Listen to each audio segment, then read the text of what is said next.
Stephen King once wrote that nightmares exist outside of logic, and there's little fun to be had in explanations. They're antithetical to the poetry of fear.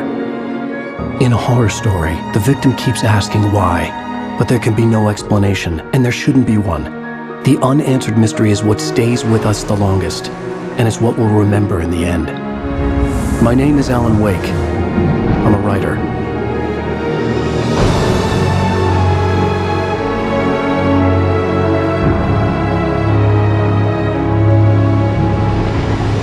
I've always had a vivid imagination, but this dream unsettled me. It was wild and dark and weird, even by my standards. So yes, it began with a dream. Following a typical nightmare pattern, I was late, desperately trying to reach my destination, a lighthouse. For some urgent reason, I couldn't remember. I'd been driving too fast down a coastal road to get there.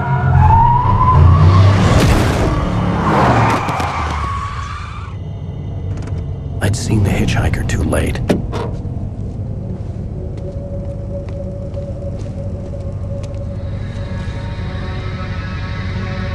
He was dead. I was convinced they'd put me in jail and I would never see Alice again.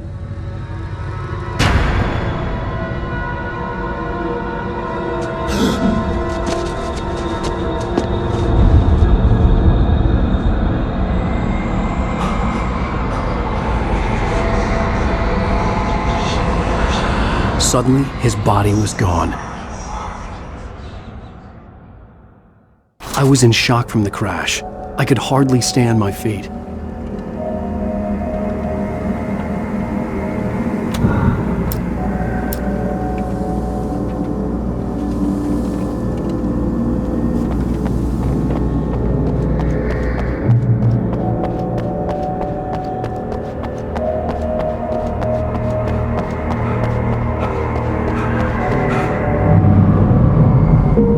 To go to the lighthouse. I knew there was something important waiting for me there.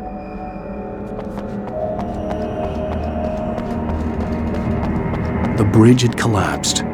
I'd have to find another way to the lighthouse.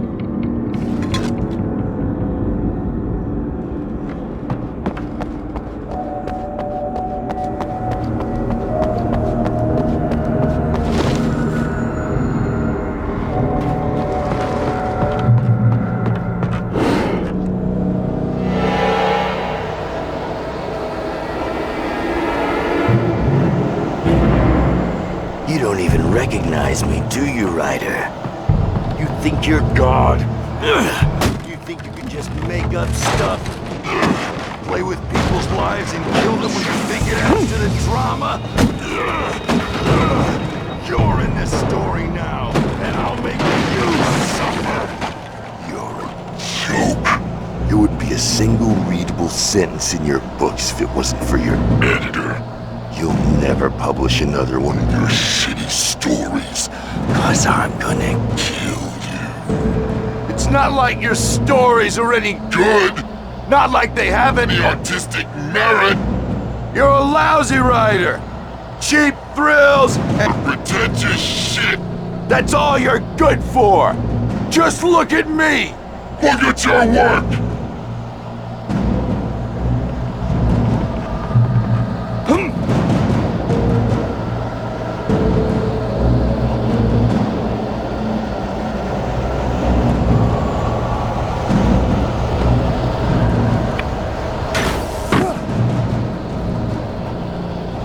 Missed your deadline!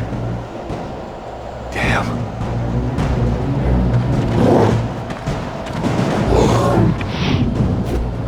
You can't stop me!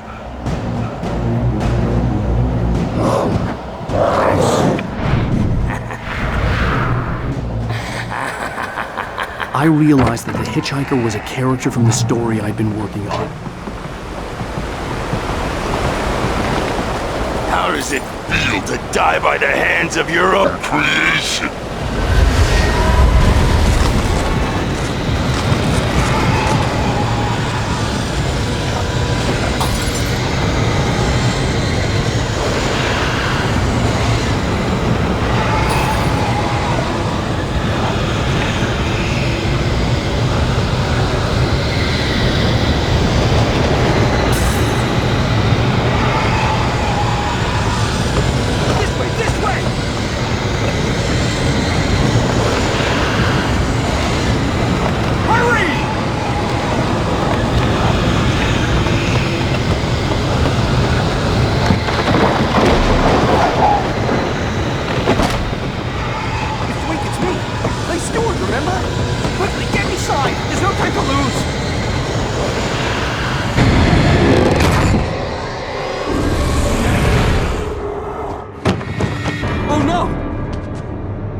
I was trapped. There was no way out.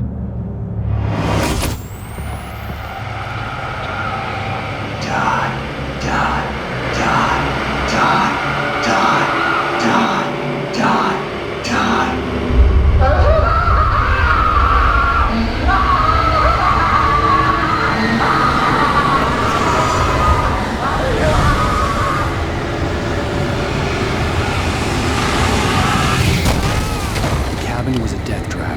I had to get out.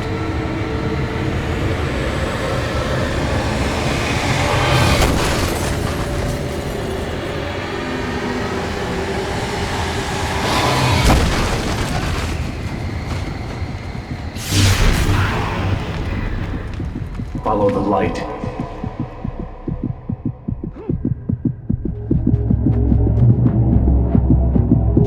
You are hurt. You should go into the light. You are only safe there.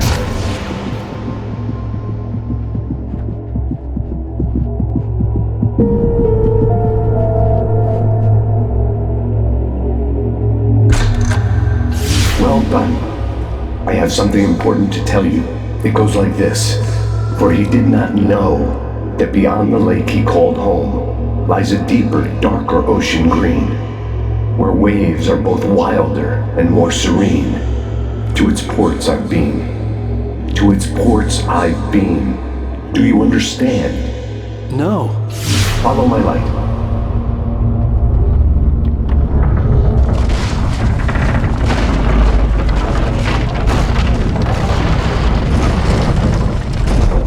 I entered your dream to teach you. The darkness is dangerous. It's sleeping now. When it feels you coming, it will wake up. There's no time. I can only show you the most important thing. The hitchhiker has been taken over by the dark presence. You can't hurt him now. The darkness protects him from all harm. Only light can drive the darkness away and make him vulnerable again. Here, take the light.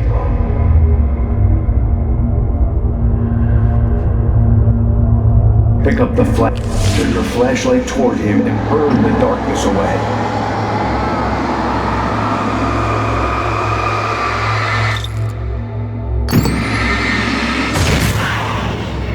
You did it. Now the darkness no longer protects him, but it's still inside, controlling him. He can't be saved. He's still a threat. He is still your enemy. Here, take the gun. Now you'll die.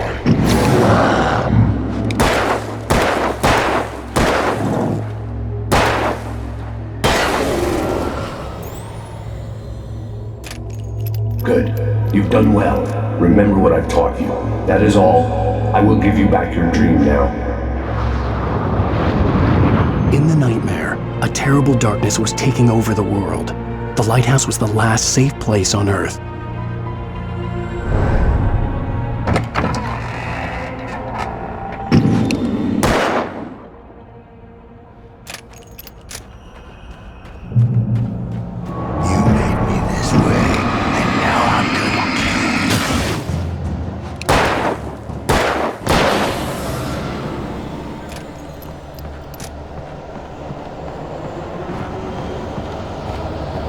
This is it, Witch!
keep this up forever!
Baby, just another nightmare. Everything's fine. You dozed off. Right. Anything more than dozed off would be news for everyone. Cheer up, handsome. We're here.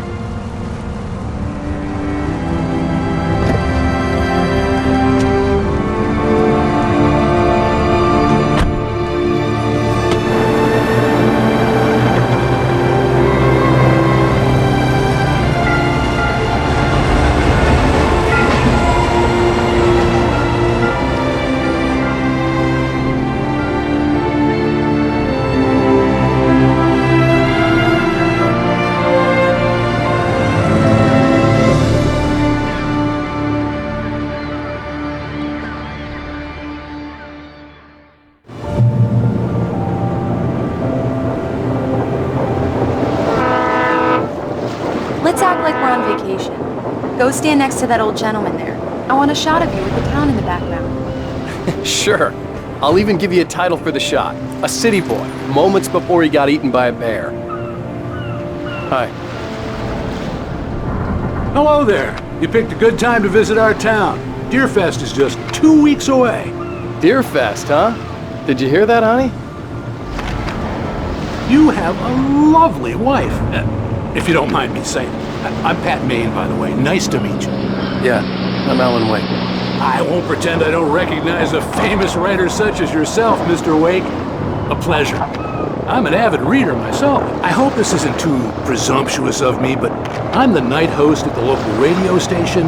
Any chance I could get an interview? Look, Mr. Maine, I'm on vacation. In fact, I'd appreciate it if we could keep my being here just between the two of us. I'm sure you understand. Fair enough. You can trust me to be discreet. Not a hard man to track down if you change your mind, though. I hope you two have a lovely holiday. Very nice. I got a couple of really good ones. And I see you made a friend. That's cute. Right. Yeah? Hey, bestseller, how's my favorite writer? Are you there yet? Barry. Yeah, we just got here. Are the locals giving you trouble? Just say the word and I'll hop on a plane and come make sure that you're left alone, Al. No, Barry, we're fine. Great. Just want to make sure you can relax and recharge. So, how is the place? Has it gotten your creative juices flowing? Barry, we're just settling in. Okay, Al. I'll call back later to make sure you're doing okay. And you call me if there's a problem, okay? Okay. I'm just looking out for you, buddy. Talk to you later. I love you too, Barry. You know he's going to be calling you every 5 minutes. Barry is Barry. I can always turn off the phone. What did I tell you? Text message from Barry. He says hi to you too. Alan, we're here. Come on, let's get back to the car. Damn yuppies.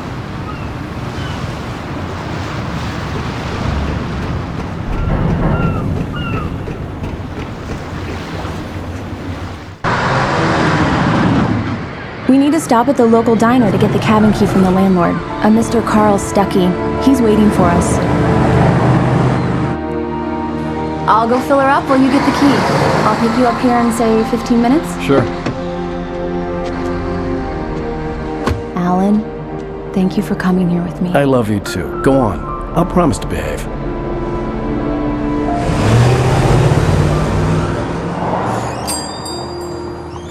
I'd forgotten there were still places like this. Towns where everybody knew everybody. Welcome to the Oh Dear Diner. Hi, I was wondering if you could help me.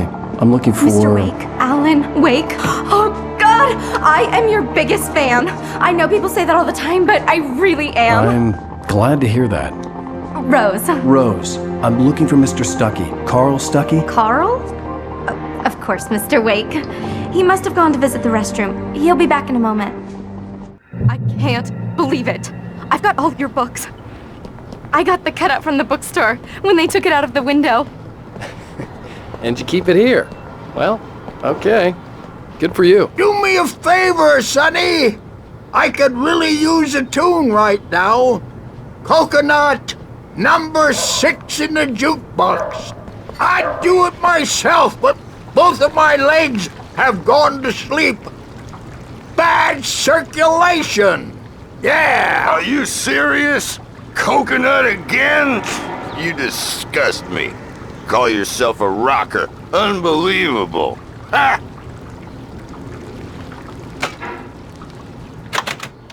You put the lime in the coconut, drink them both up. Just because we're brothers, don't think It does I that. won't murder Get stuck. you in your Yeah, sleep. You need to give it a good solid whack. Yes, that's my favorite tune. Coconut. Shut your mouth, you demented has-been. If I had my hammer, I'd shut it for you. Jeez.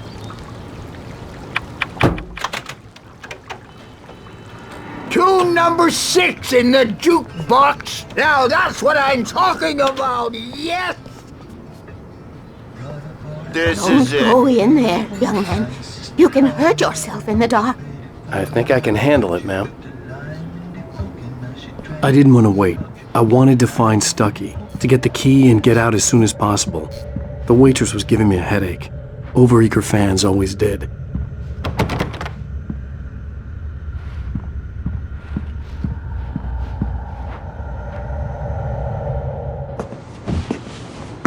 Hello?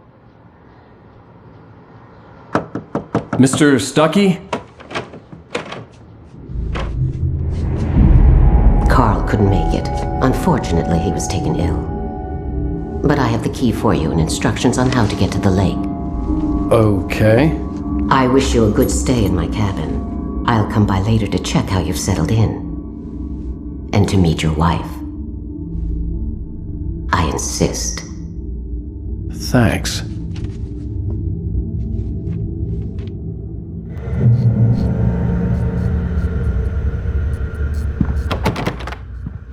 Cauldron Lake is a special place. Very inspiring.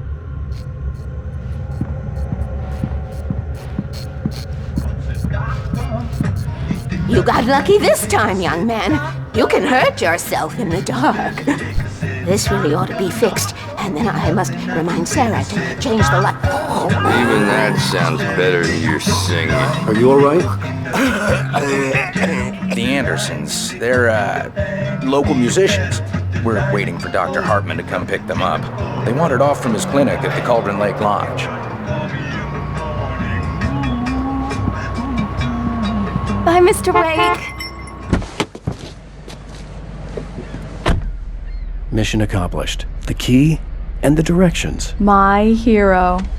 I got some flashlights, just in case. Hey, wait! Mrs. Wake! Your keys!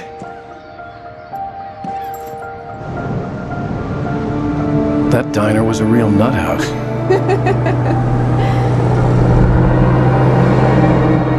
Can you believe this place? This would make a wonderful setting for a book. We're supposed to be on vacation, Alice. I'll figure it out when we get back home. Okay? Okay. We can talk about this later. Batman here on KBFF. I didn't want to talk about it. I wanted to bury my head in sand. Here's another one of my favorites to go with it. Once upon a time, I was a successful writer, but that was a long time ago. I hadn't been able to write a word in 2 years, not since my last book. And now the weather. It's gonna be a clear night, so you folks in the big city might want to look up every once in a while, see those stars winking down at you. It gets pretty dark out here, but they'll light your way.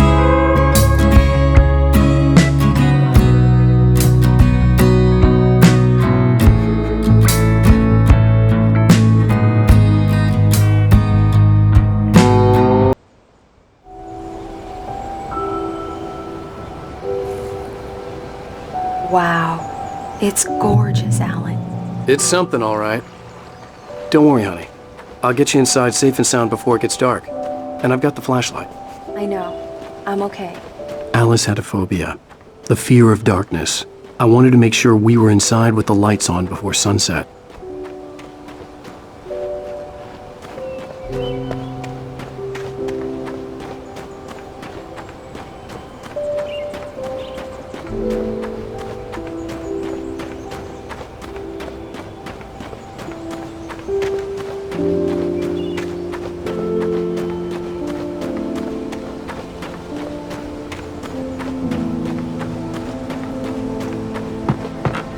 The cabin obviously got its name from the shape of the island. It looked like a giant bird leg. Alice had mentioned that the lake was a caldera.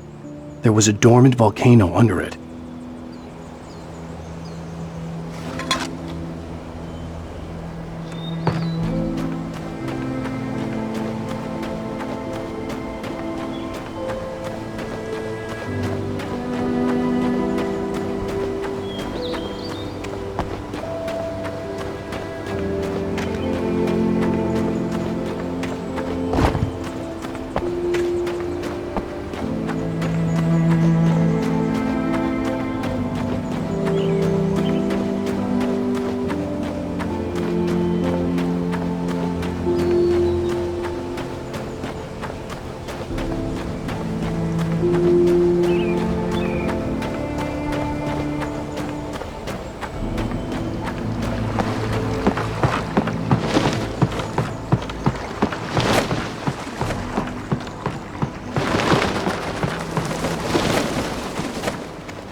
An old generator had been connected to the power cable.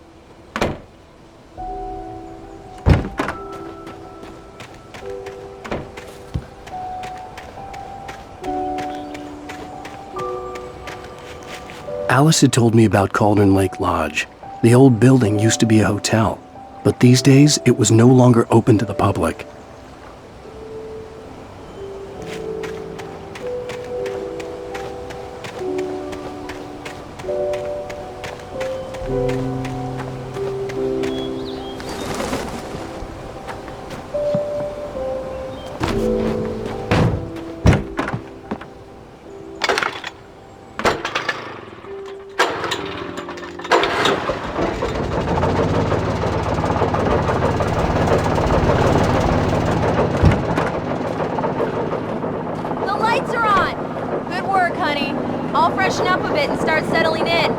Okay, I'll look around a bit.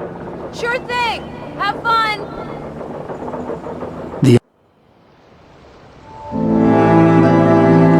It was a beautiful place. I told myself I could rest here, sleep here, and forget about my work.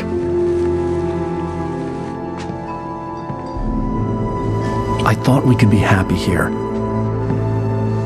It's been the site for a love story. Maybe it would be that again.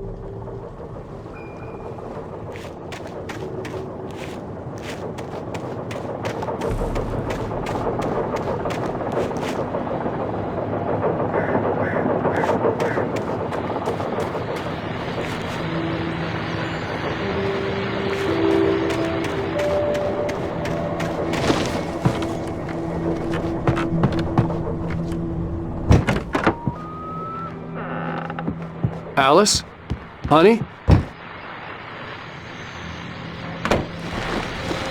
The old door had played a trick on me. Alice wouldn't have come out in the dark.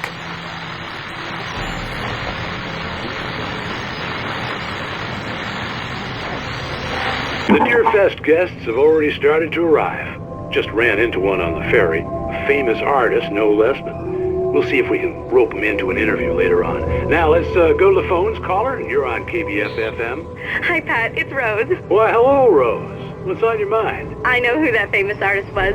It was Allan Weyk, wasn't it? He's my favorite writer. Well, Rose, I just saw him at the diner.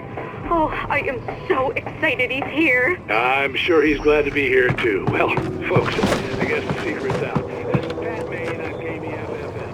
Now... Great. So much for keeping a low profile.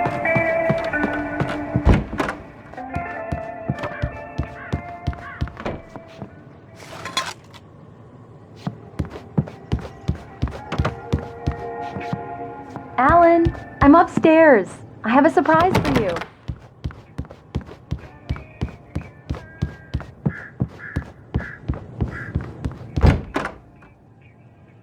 Surprise! Alice? What is this?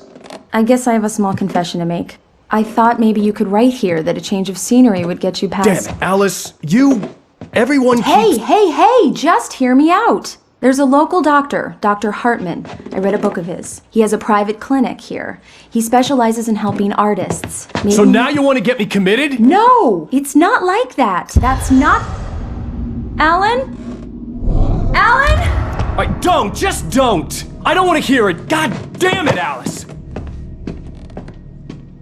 God damn it! I knew she wouldn't follow me in the dark. I needed some time alone to think things through.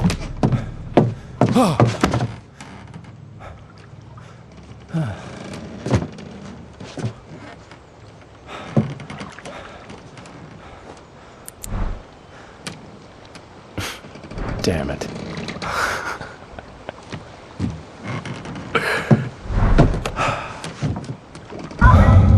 Alice? Alice? Alice! The cabin had gone dark. All the lights were out.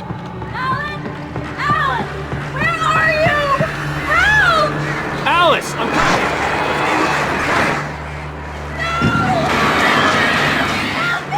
What the hell?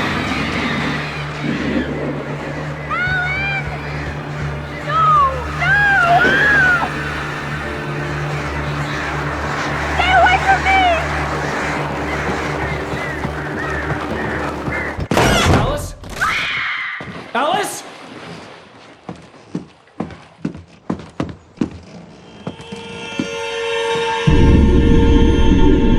Oh no!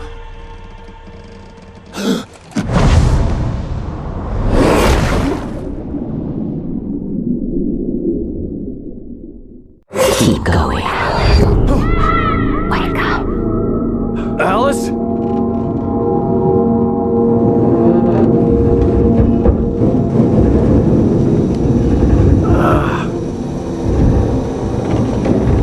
Waking up in the crashed car felt like I had woken from one nightmare and entered another. I couldn't remember how I got there. All I knew was that something terrible had happened to Alice. The phone was dead. I'd have to find help on foot.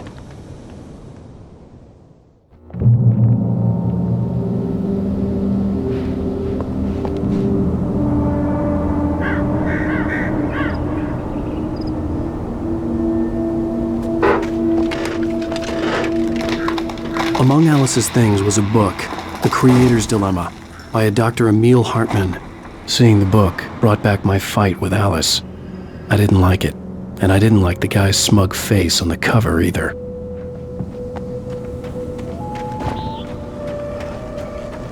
The gas station was my best bet. They'd have a phone I could use. It looked like a long hike through the forest to get there.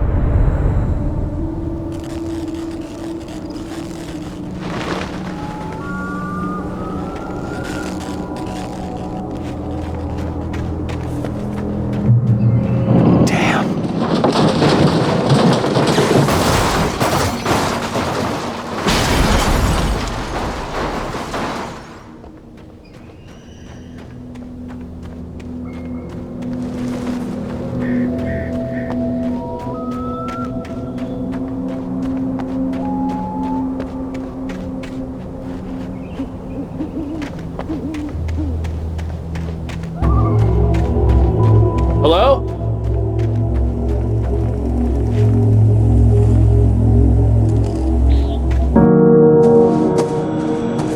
Hello? Is someone there?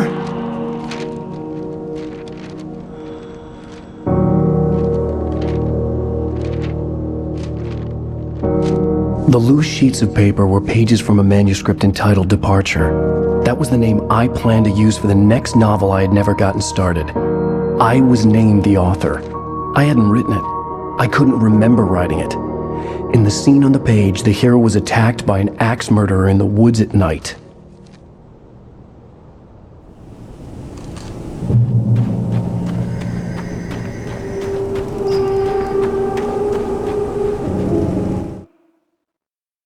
Departure by Alan Weyk.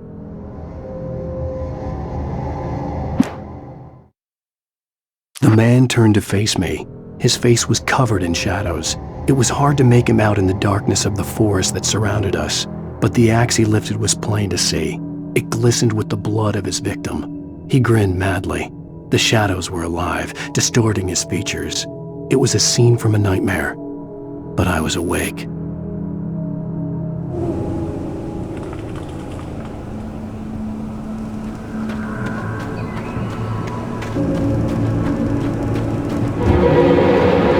Anybody there?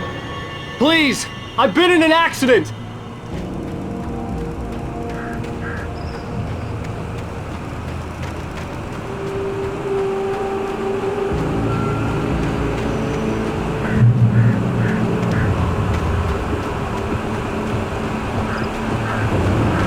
The lights up ahead were a good sign.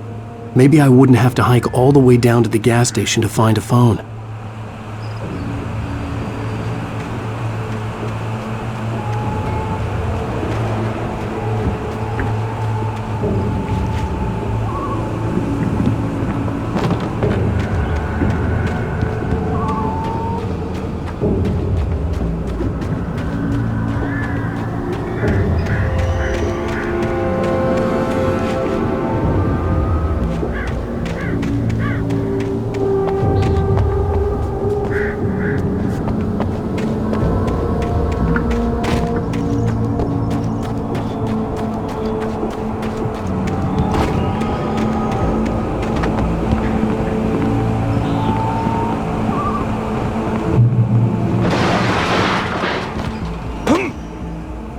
Anybody there? Please, I've been in an accident. Hey! Hey, you! Phil! There's been an accident. I need help. Listen, Deposit. I need to... Premium cabins for rent in Braight Fallz. Oh, hell. Carl Stuckey. Pleased to meet you. Non-refundable reservation deposit required. Fair and square. Fair and square.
The Taken stood before me. It was impossible to focus on it, as if it stood in a blind spot caused by a brain tumor and eye disease.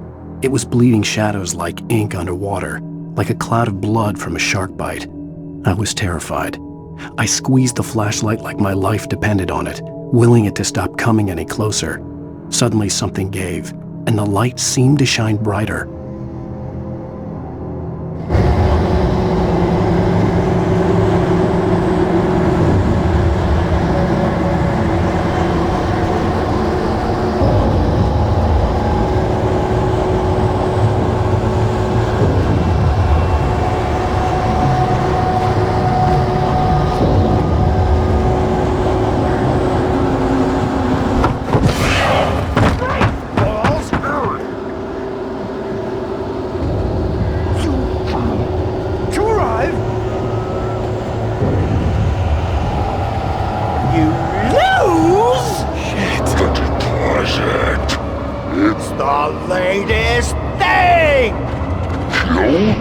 two birds?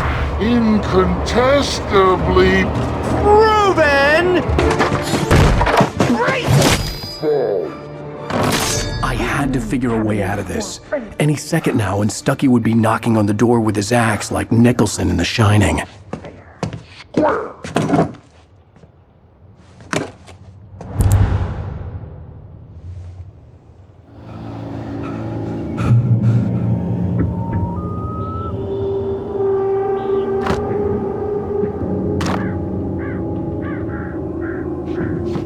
During your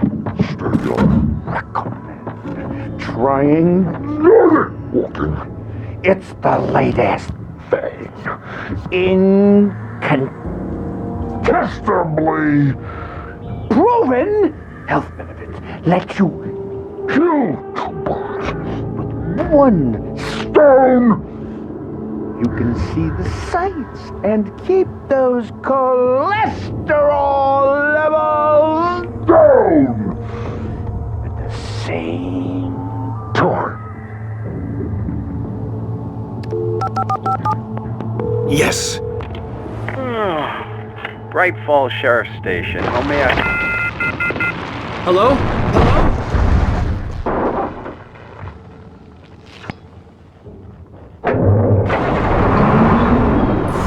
This is bad.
I'd never fired a gun outside a shooting range, and now I just killed someone.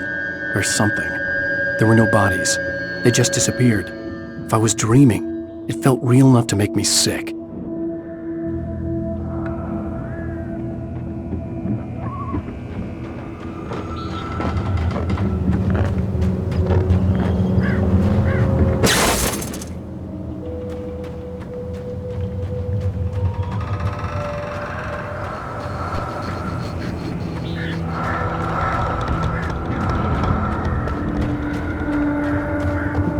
Eerie hand-painted graffiti was revealed by my flashlight. Someone had hidden a chest of supplies near it.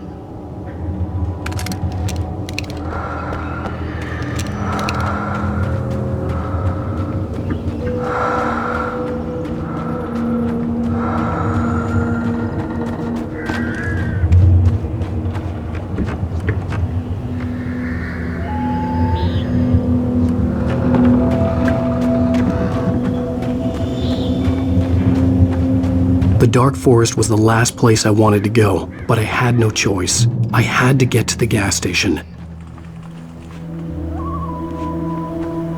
It's rabbit season!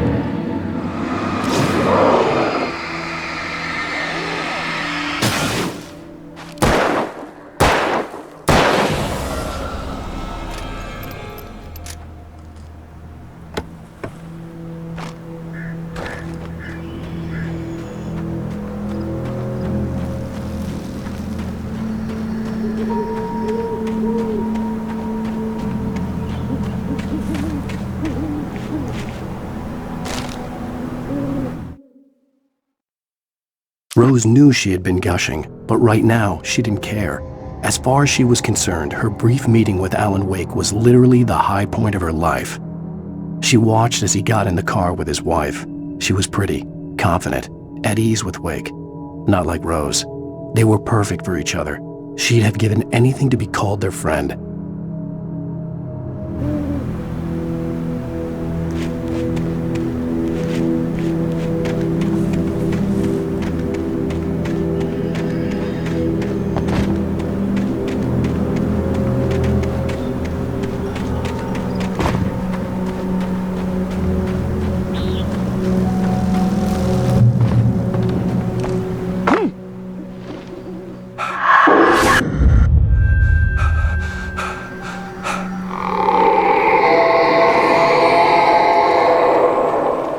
What the hell was that?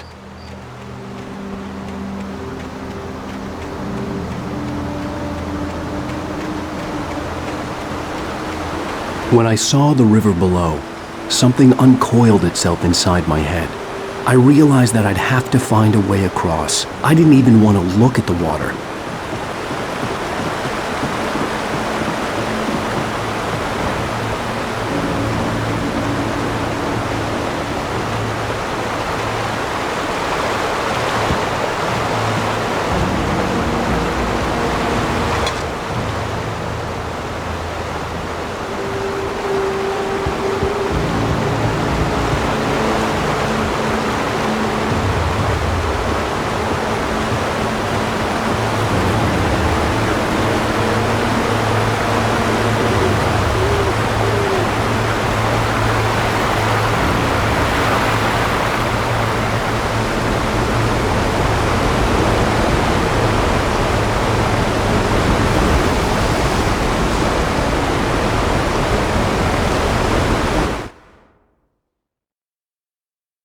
Barry Wheeler was bouncing off the walls. He jumped on a plane after his calls were ignored by both Al and Alice for several days. It could mean that they were both on a second honeymoon, but Barry didn't buy it. Al had been way too unstable for that, not sleeping, messed up. Barry had years of experience dealing with Alan Wake, and he couldn't ignore it. Something was wrong.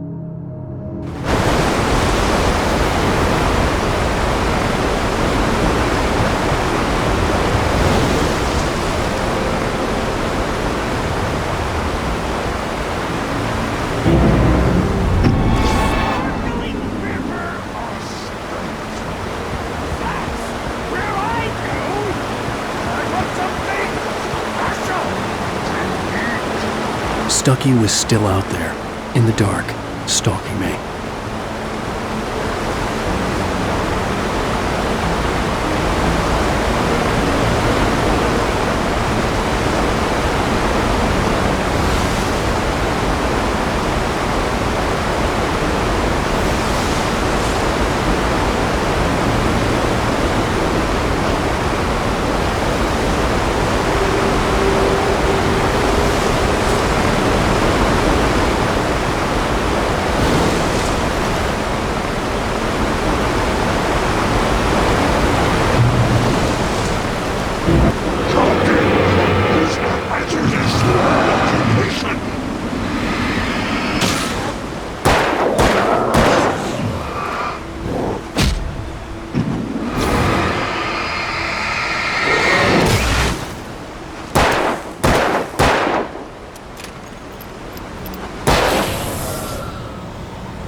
Taken.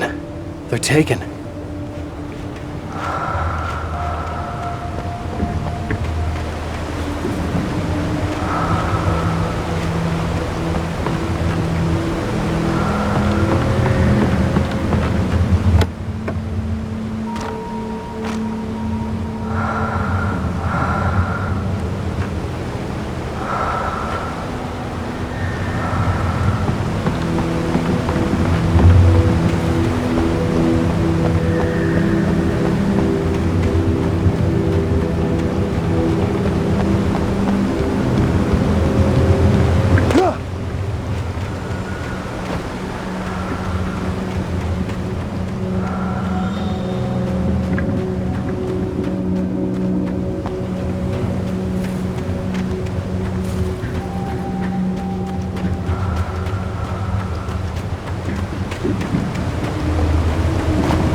The staircase was broken.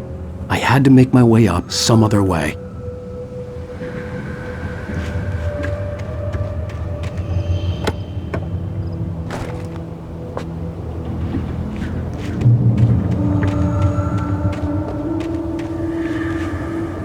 There was no power. There was bound to be a generator somewhere at the logging site.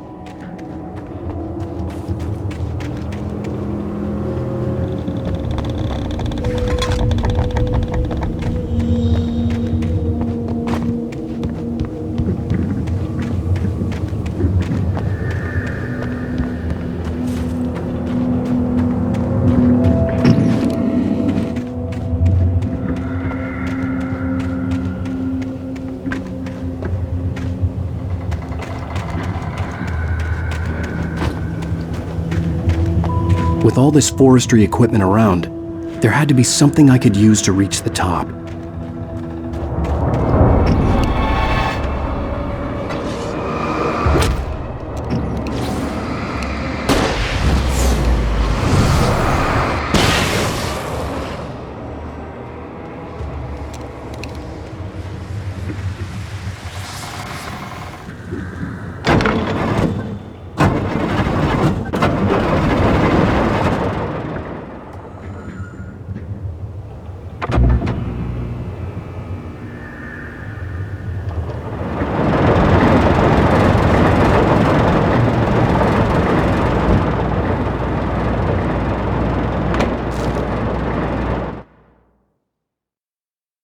I heard them before I saw them, swooping down from the sky and screeching as they came. I spun around just as the cloud was upon me. For an instant, I stared into 100 dead eyes, black pearls glittering in the darkness. I raised the flashlight and the swarm exploded like fireworks. Feathers burned, turned into ash. I couldn't hear my scream above theirs.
I was just outside for a breath of fresh air, and what a night. I know most of you are probably in your beds by now, but if you're still up and around, take a moment. Step outside for a spell and breathe in deep. The weather is absolutely still. The sky is crystal clear. It's like the forest is quietly breathing along with you. As you listeners know, I'm a night owl, and it's on nights like this I wish I wasn't cooped up in the studio. Makes an old man like me wish I could just roam wild. But here I am, and who'd keep you company all night long if I weren't? It looks like I'm not the only one staying up late. Caller, you're on the air. Hey, Pat, it's Maurice Horton. Hello, Maurice. What are you up to? Well, I was just taking Toby on his walkies. Oh, isn't it beautiful out there? Sure, but Pat, the reason I called is that Toby heard something rustling in the undergrowth and took off after it, and I couldn't find it. Probably a rabbit. Sure. Toby loves rabbits. Well, sure. Anyway, I figured that, if anyone runs into Toby, they could grab him. My number's on his collar. And Toby's a friendly dog? Oh, Toby loves people.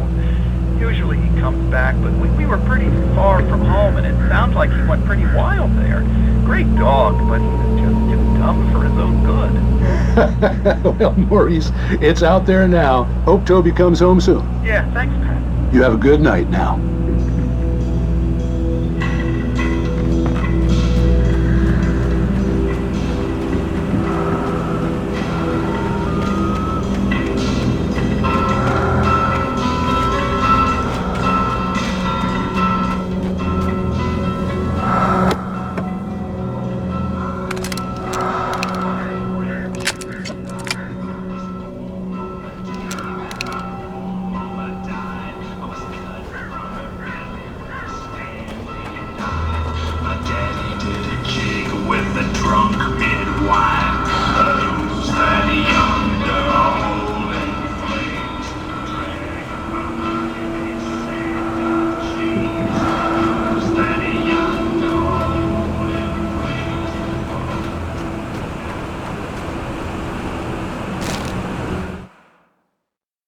At first, I kept finding the pages as if by accident. The book I couldn't remember was either a terrible and true prophecy or an act of creation that had rewritten the world. I began to hunt the pages feverishly, for they held the answer to the mystery. With it, I could save myself. With it, I could save Alice.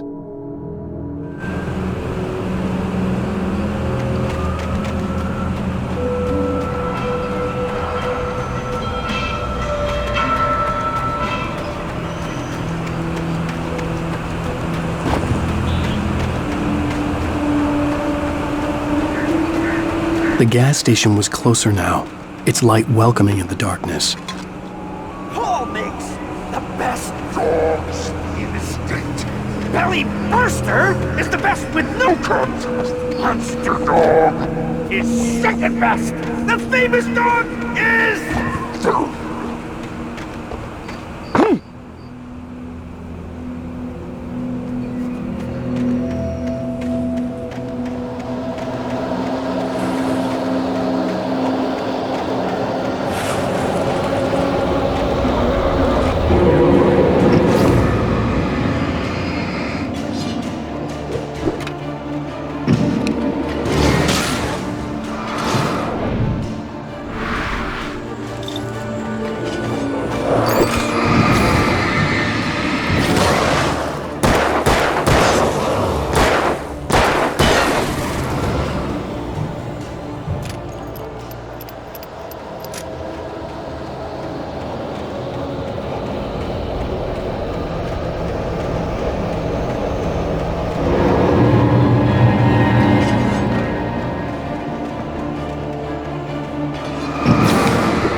I stepped into the gas station's garage. It was dark and quiet.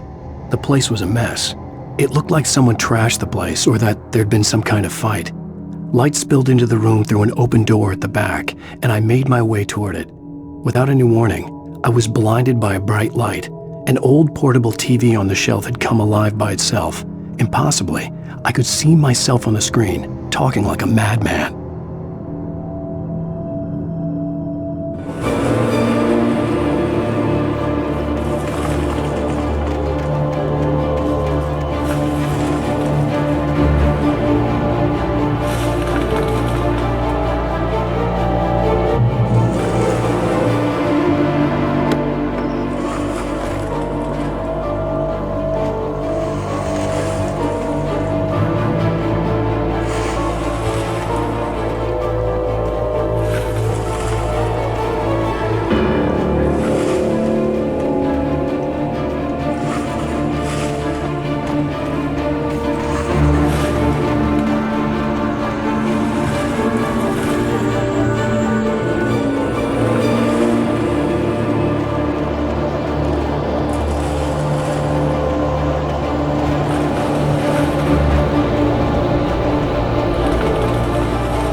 The cabin on Cauldron Lake? She asked.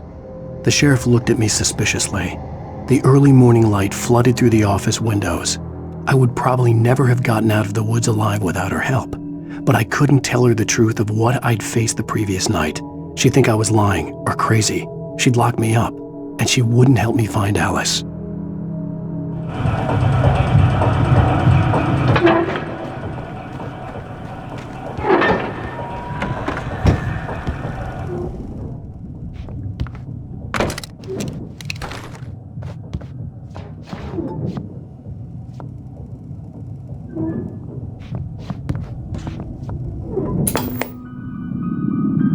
Science. It bestows immortality on those who advance it to elevate all of mankind. Newton, Einstein, Sagan, princes among men. But the price for such a legacy is steep indeed. In Night Springs. Tonight's episode, a quantum suicide. If our lives are already written, it would take a courageous man to change the script. Having called a press conference, Dr. Barclay Colvin is about to demonstrate that very courage.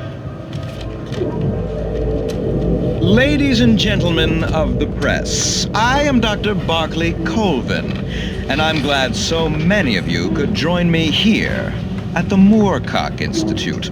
Tonight, I'm going to give a practical demonstration of the many worlds interpretation. As you can see, this is a loaded 9mm pistol.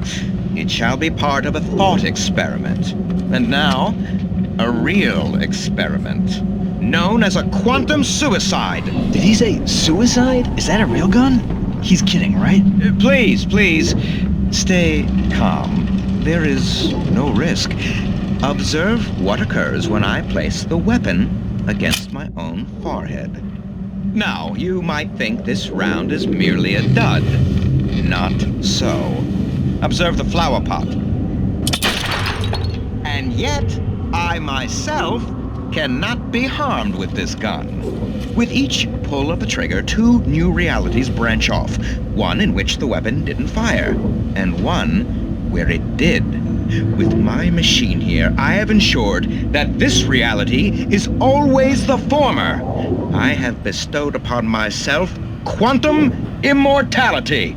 Under no circumstances can this gun kill me. So wait. What you're saying is that every time you pull the trigger, in another reality, you die? Yes, of course, but that's completely trivial. There's an infinite number of things that could happen at any moment, and they always do happen somewhere. The point is, this one thing did not happen here. You're insane, Colvin. Insane? Insane? Hey, was this thing supposed to be plugged in? I stumbled on it. You fools! Gaze upon quantum immortality.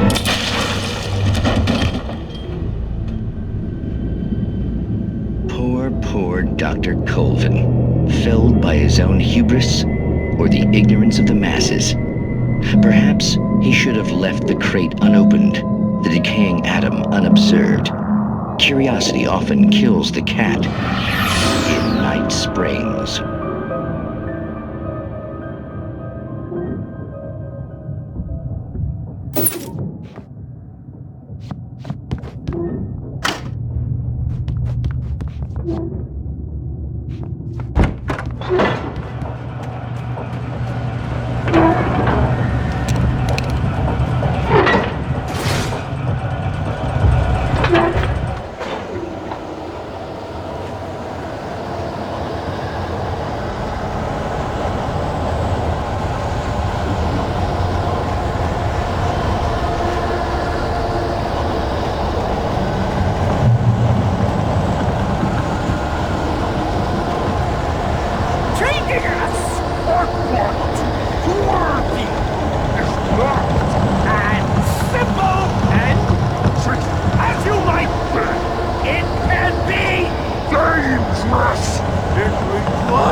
Stucky's body vanished, leaving behind only a lifetime of nightmares to come, assuming I'd reached the lights at the gas station alive.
I recognized the parade float I had seen in Braight Falls when I first arrived with Alice.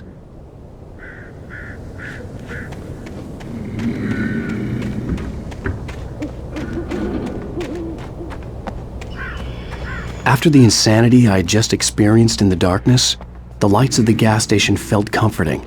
At least for a moment, the sane world reasserted itself.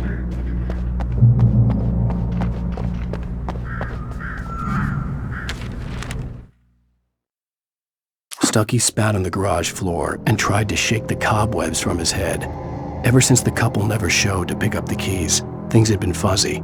Something, a feeling caught his attention. Stucky looked up and stared as his brain tried in vain to process the horror before him. He stumbled back, knocking over a can of oil. A black pool spread across the floor while he struggled for a brief moment, then let go as the unrelenting darkness engulfed him.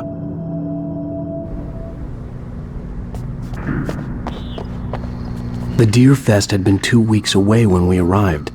If the day count on the banner was right, I was missing a whole week between the night we got here and now.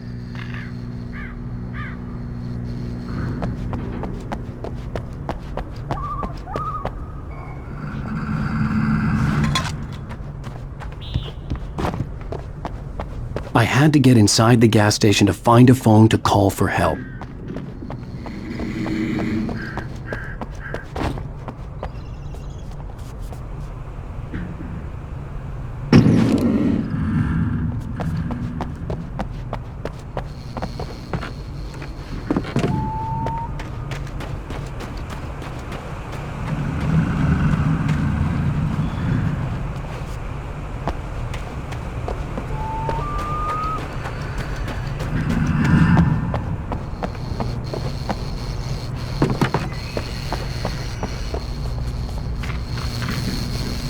The garage was a mess.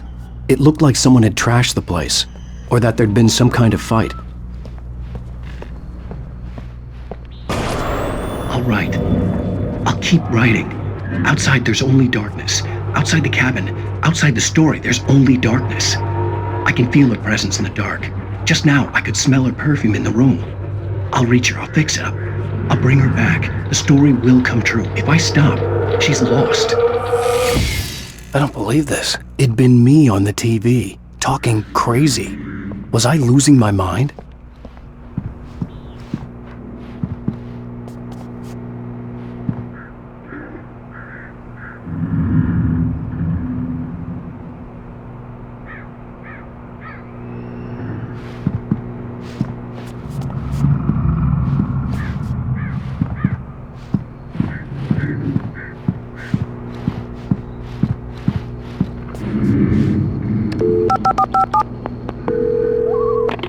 Braight Fallz Sheriff Station.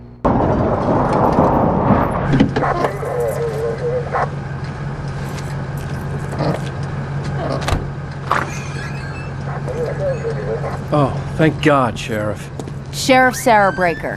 You are... I'm Alan Wейк, but listen. I was in a car crash. My wife, Alice, she's missing. Calm down, Mr. Wейk. We were staying in a cabin on the island, on Cauldron Lake. There's no island on Cauldron Lake, not since the big eruption in the 70s. Please, I can take you there, okay? You look like you've taken a pretty bad knock to the head. Are you okay? Listen. We'll figure this out. Please get in the car. We'll swing by the lake and then we'll go to the station, okay? Mr. Wейk, have you seen Stucky, the guy who owns this place? I realized I couldn't tell her what had happened in the forest. She wouldn't have believed me, and then she wouldn't have helped me with Alice.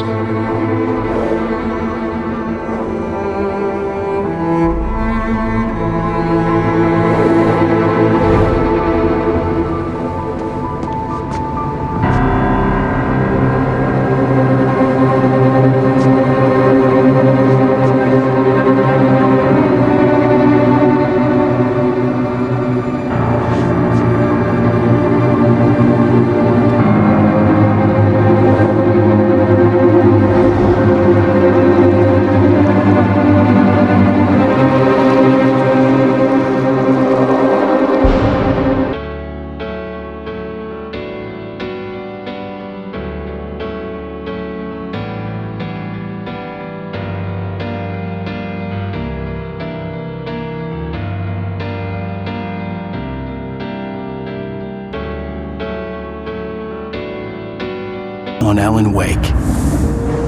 I came to Brайт Фоллз with my wife, Alice. Thank you for coming here with me. I thought maybe you could write here. I don't want to hear it! God damn it, Alice! Now, she's missing. Alice? Alice? I woke up behind the wheel of a crashed car. I'm missing a week. I was attacked by shadowy men straight from a nightmare.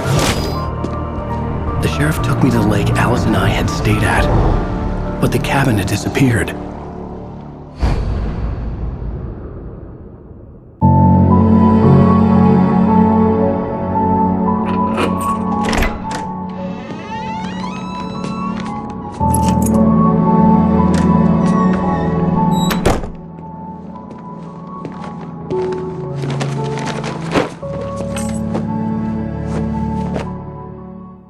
Honey, I'm home. Back here, sweetie.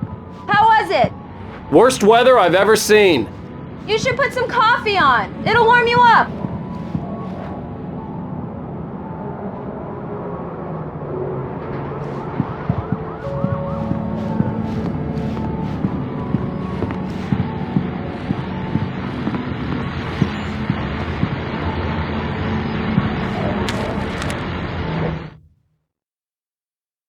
It's true what they say about the fall and the sudden stop at the end.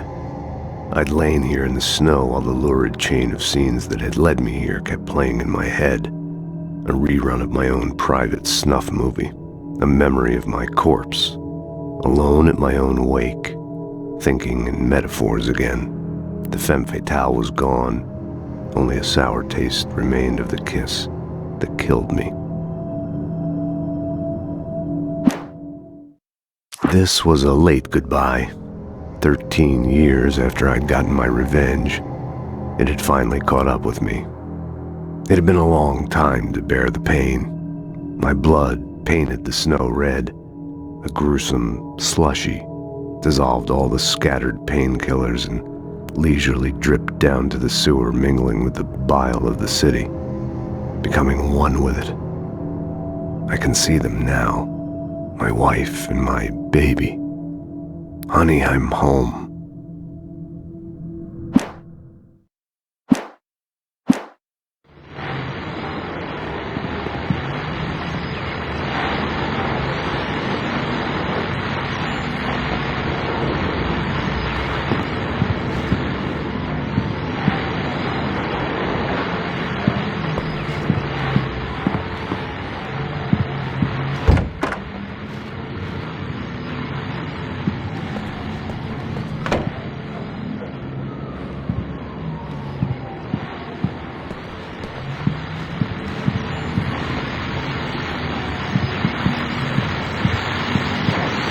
The continuing freezing rain and heavy snowfall have necessitated a winter storm warning in the entire tri-state area.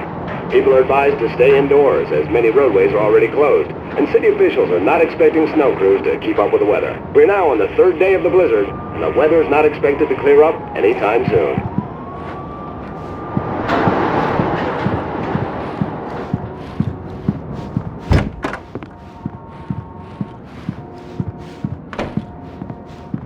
Hey, handsome. This is gonna be a long night, but these shots are turning out great. I guess you're gonna need that coffee then. I'll go put it on.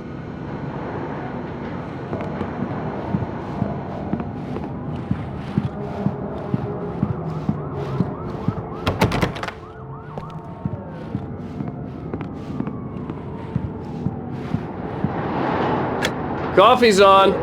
Great, thanks. I'll need it if I'm gonna finish this by tomorrow.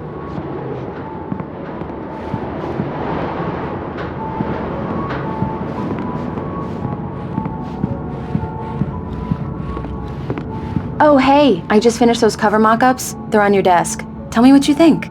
No kidding. I didn't think you'd get them done this quickly. On occasion, I can perform all sorts of miracles, my dear. These look really good.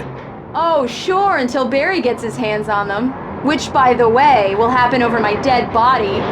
The last time was the last time. Oh, and speaking of Barry, he called. Alan! Alan! Please check the fuse box! I'm right here. I'm on it, honey. Please hurry.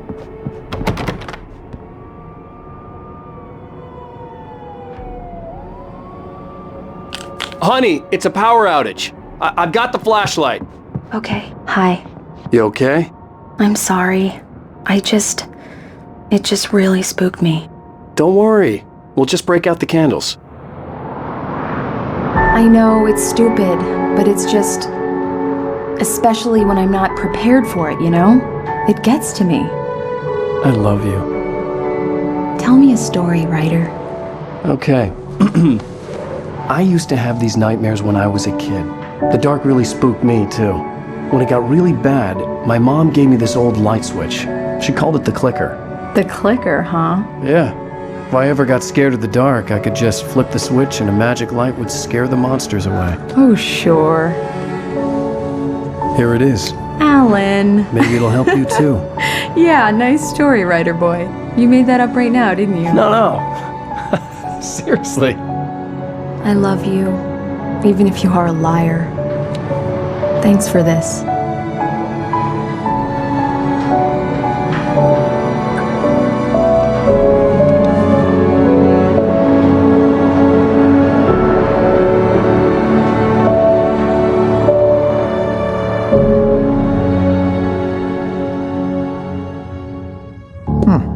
How do you feel, Mr. Wake? Any nausea, disorientation, anything like that? Mr. Wake, how are you feeling? I'm okay. My head's fine. I had to lie about my headache and memory loss. He'd send me to a hospital for tests. I couldn't leave without Alice. Very well. I don't think you have a concussion, but you've obviously been through quite a shock.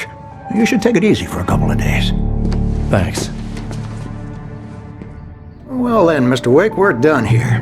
If the pain gets any worse or you experience any other symptoms, you should come see me. I'll let you get on with it then. Sarah, Sheriff Breaker, is waiting for you. She's very good at her job. I'm sure she can locate your wife in no time. Doc Nelson was the image of a small-town doctor. Sheriff Breaker had called him to the station to take a look at the cut in my head.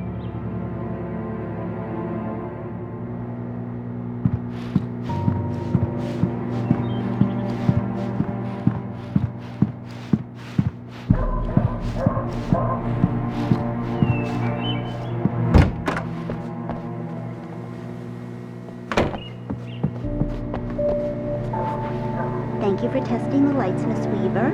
Everything seems to be fine. I don't have the luxury of being complacent, Dickie Grant. The bulbs will need changing soon. You can't change them in the dark. I'll be sure to take care of it, Miss Weaver. Come in, Mr. Wake. Your phone's on the desk. The battery was dead. It's charged now.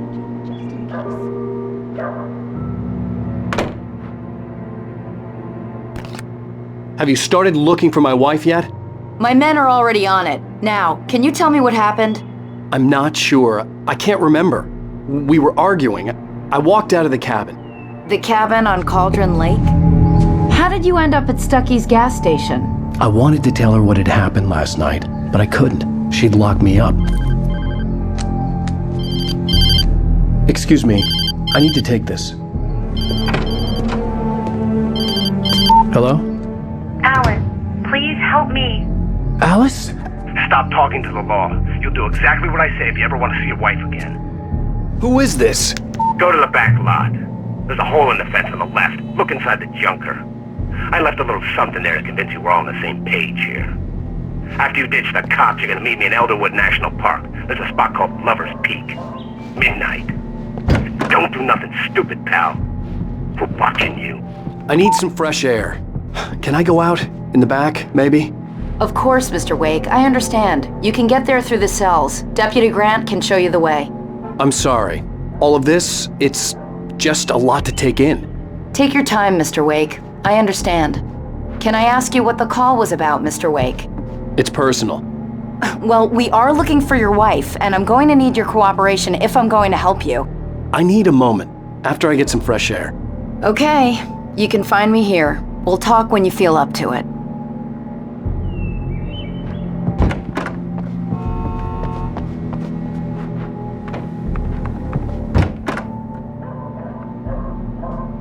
Mr. Wake, can I help you with anything? I need to get some air. The sheriff said I could go out back. Of course, Mr. Wake. You can get there through the cell corridor. Just don't mind Walter in there. He's one of our regulars. I thought he quit drinking for good. Oh, no such luck. He went on a bender and beat Danny pretty I badly. couldn't go anywhere yet. Shouting I like had to the play moment along he with the woke. caller. Alice's life was at stake.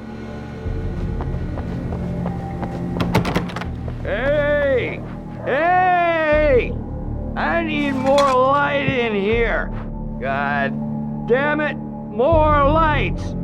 I don't like the goddamn shadows in here. Hey! God damn it, I don't want to be alone in here. Hey! Alice looked through the viewfinder, lining up the shot. Cauldron Lake was breathtaking. Something caught her eye. A figure standing in the shadows behind the cabin, like a thin woman in a black dress. She lowered the camera and looked again. No one there. Just a collection of bushes that looked vaguely human-shaped. She shook her head and laughed.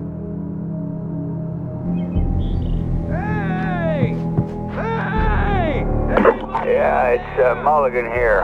I'm at Stucky's gas station with Thornton. There's no sign of him. Over. Wait. Yeah, this is Thornton. Look, we've located the brake float. It's here. That's some good news, right? Stucky was supposed to be driving it at the rehearsal today. Over. Oh, give me that. Mulligan here. Looks like someone really thrashed the garage. Over. Okay, roger that, guys. Keep looking for Stucky. Jane's out.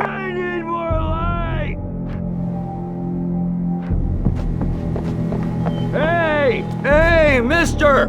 Hey, can you turn the lights on? The deputies, they don't understand. They won't listen to me. I need it to be bright in here.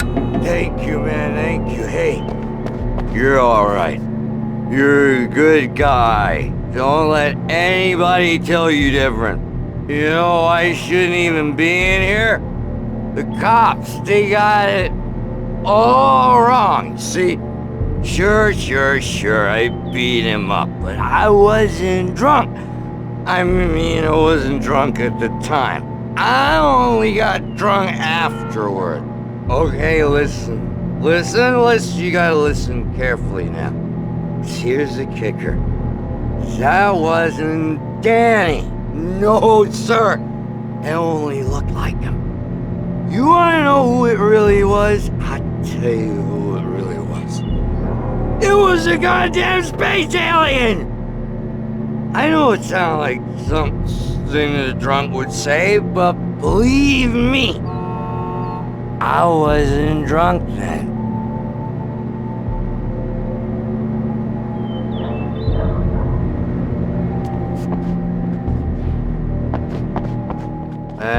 told him, oh yeah, well.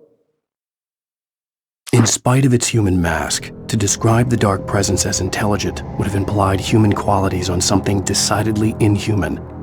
Nonetheless, it found the one spot in the diner that was dark enough. Some light spilled into the corridor, ravaging it. But it took the pain.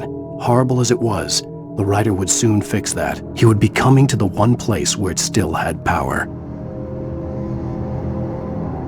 I don't hear this. Where on your feet? The early morning light hurt my eyes and made my head ache. The man on the phone had said, "Go through the fence on the left."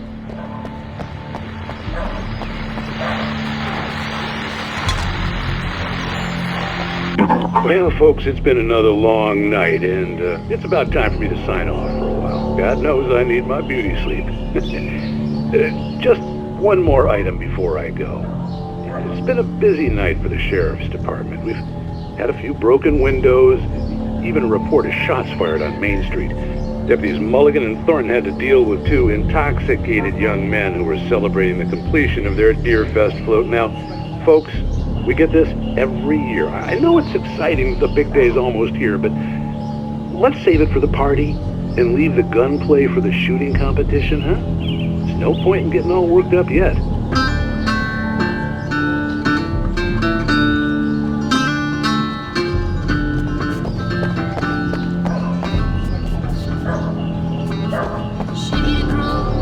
The caller had told me to find a hole in the fence behind the police station. There was something for me in an abandoned car.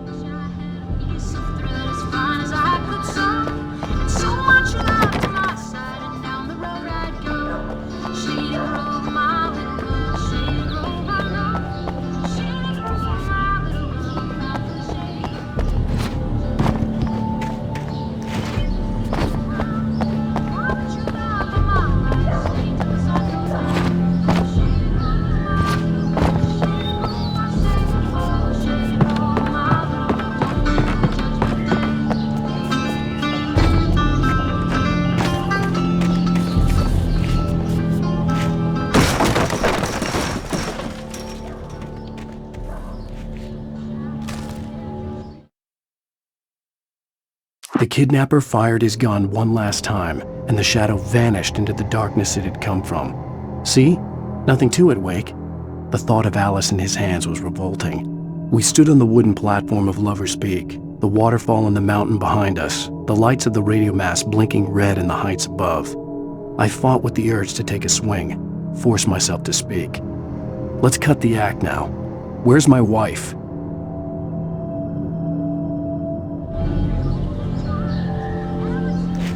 Alice's driver's license had been placed on the front seat. The caller meant business.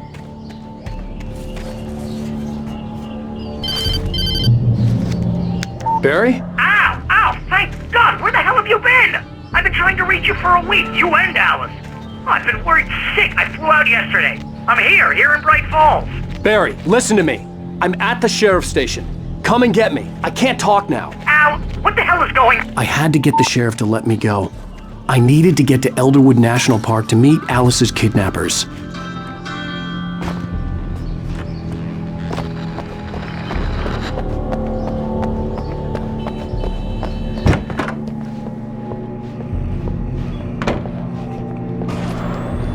A writer is a light that reveals the world of his story from darkness, shapes it from nothingness. The way a sculptor carves a statue from a block of granite. If I stop, the world I'm making dies. Darkness will reclaim it. It's a long, hard journey into the dark. Alice's life is at stake, but I can't think about that, or I'll lose it. The dread lingers at the edge of perception. I'll push on. Anything is possible here. I'll write the story. I'll save her.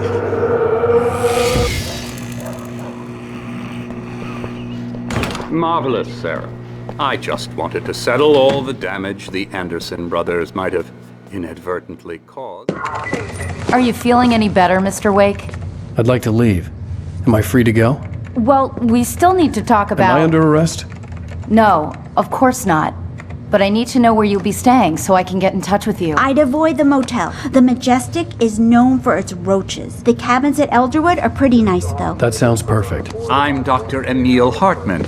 I'd like to invite you to stay at Cauldron Lake Lodge. Did you talk to my wife? I had the pleasure of discussing your situation with her on several occasions. Did you set something up with her? I invited her here.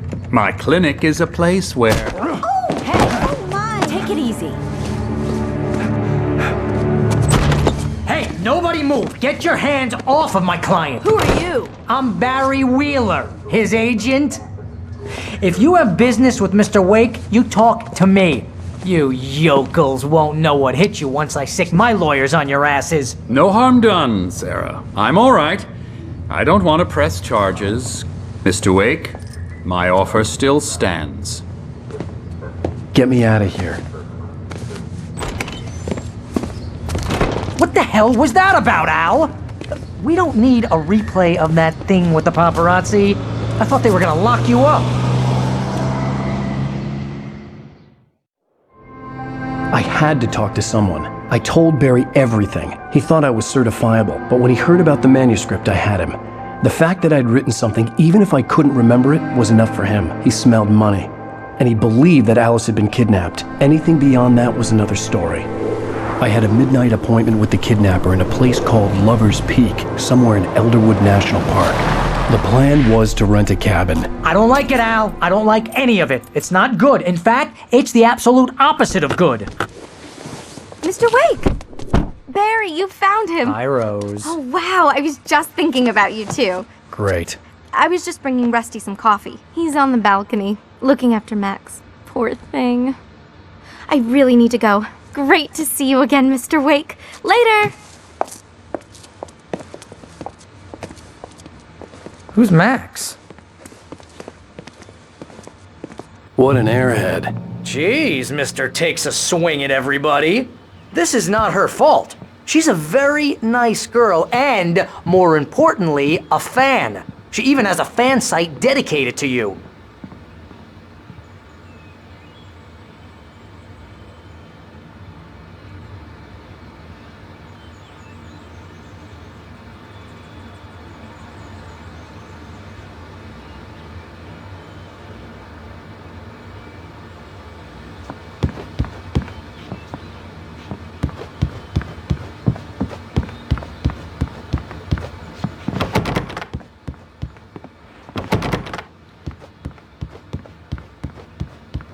Seriously, Al, what you were saying in the car?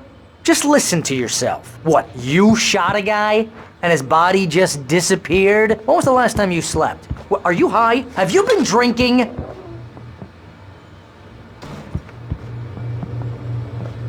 No!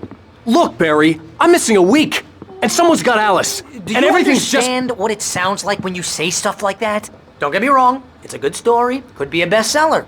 But when you start confusing fiction with reality, you're buying yourself a ticket to the funny farm. Wait here.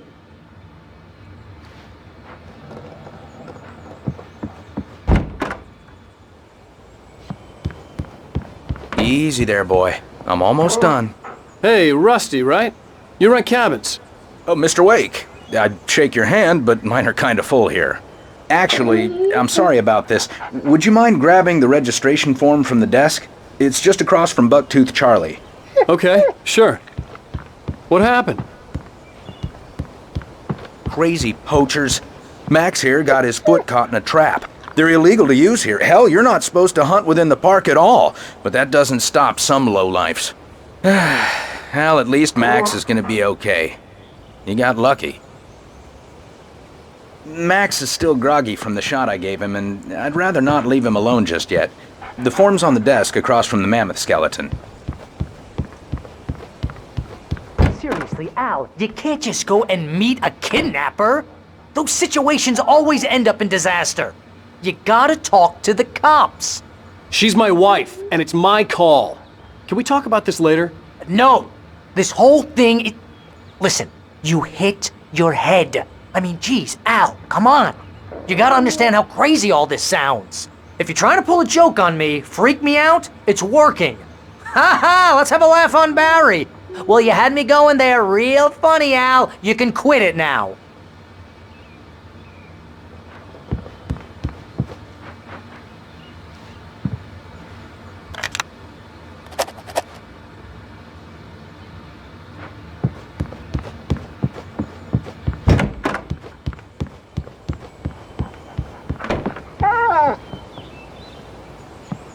I think this is the form you wanted. And here are the keys.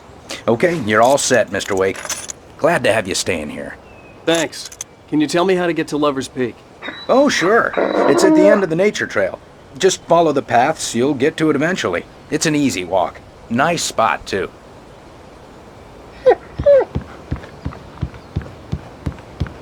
Look, Al, you're asking me to believe that you shot a dude who went poof into thin air, a guy who was bulletproof until you pointed a flashlight at him.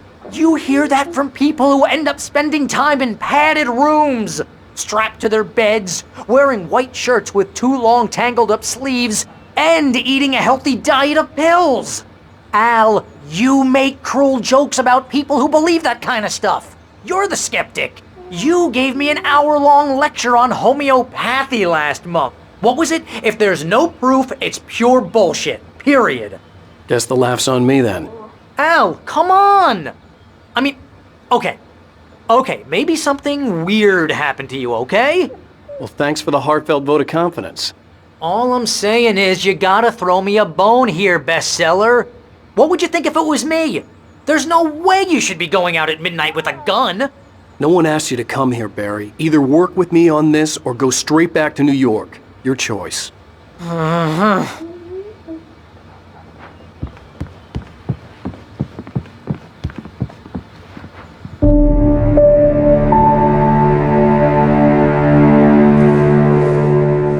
That's just crazy talk, Al. Al? We should go to the sheriff or call the FBI? Damn it, Barry, they'll kill her! This is not a goddamn debate, Barry. I'm going to Lover's Peak. He said to come alone. Okay then. I understand. You're my best friend and I'm worried that you're not right in the head. Tell me what to do to help and I'll do it. You stay here, and if I'm not back by morning, call the cavalry.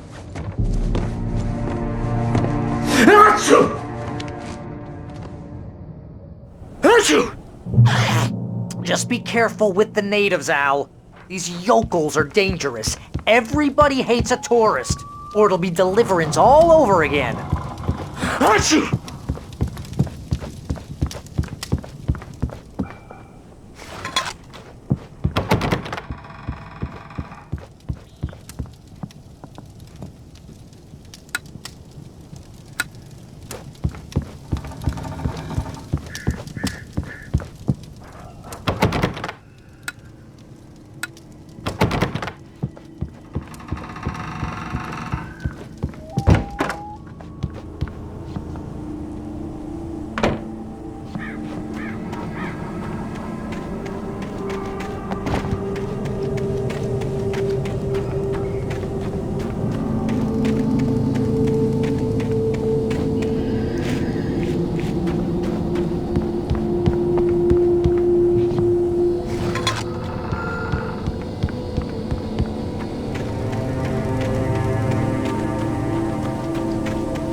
Al. I'll hold down the fort.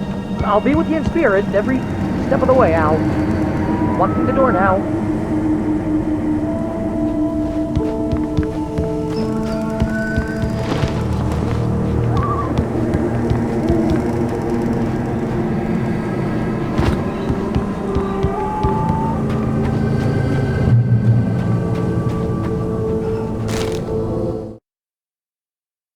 Barry had never gotten along with Alice, but he knew Alan loved her with an almost frightening intensity. And now something had happened to Alice. And here was Al armed with a gun and saying things people got put in padded cells for. It was as if his friend had experienced a massive psychotic episode and was now totally disconnected from reality. It scared the shit out of Barry.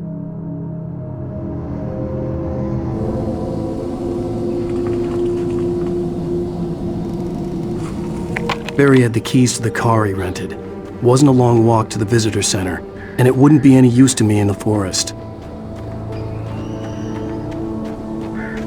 I knew I should have gone to the cops.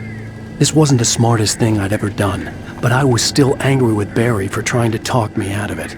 These people had called me right in the sheriff's station. The cops wouldn't scare them, and they had Alice.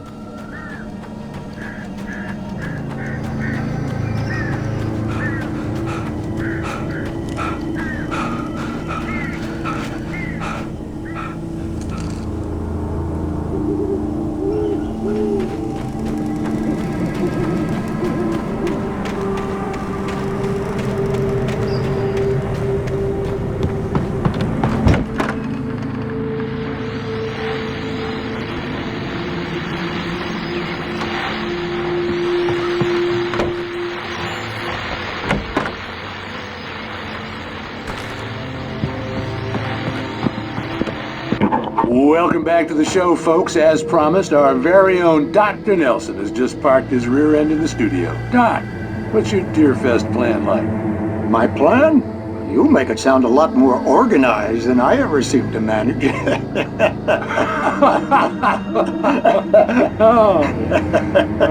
No plan, really, just taking the atmosphere. I'm getting a little too rickety to do much more than that, you know. Oh, tell me about it. No sack race for us older gentlemen, huh? Yes, exactly, Pat. But I'm going to check out the parade, of course. And I'll be one of the pie contest judges, too. Well, that takes a different kind of constitution. Oh, yeah, it's my kind of exercise.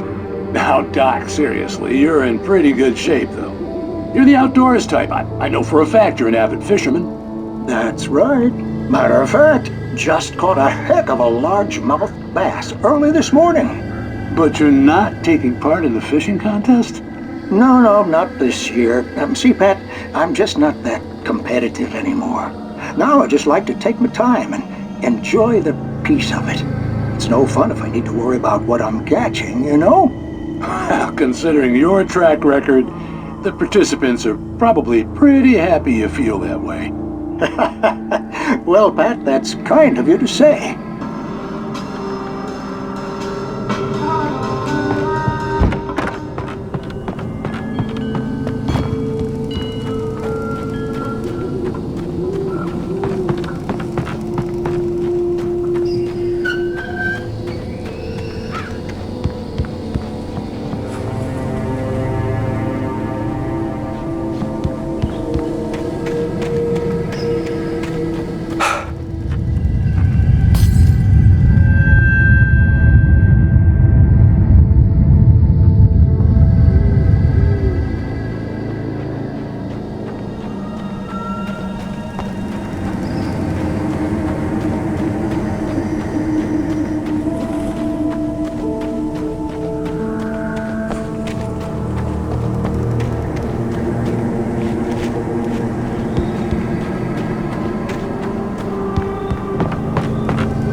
Crime and punishment.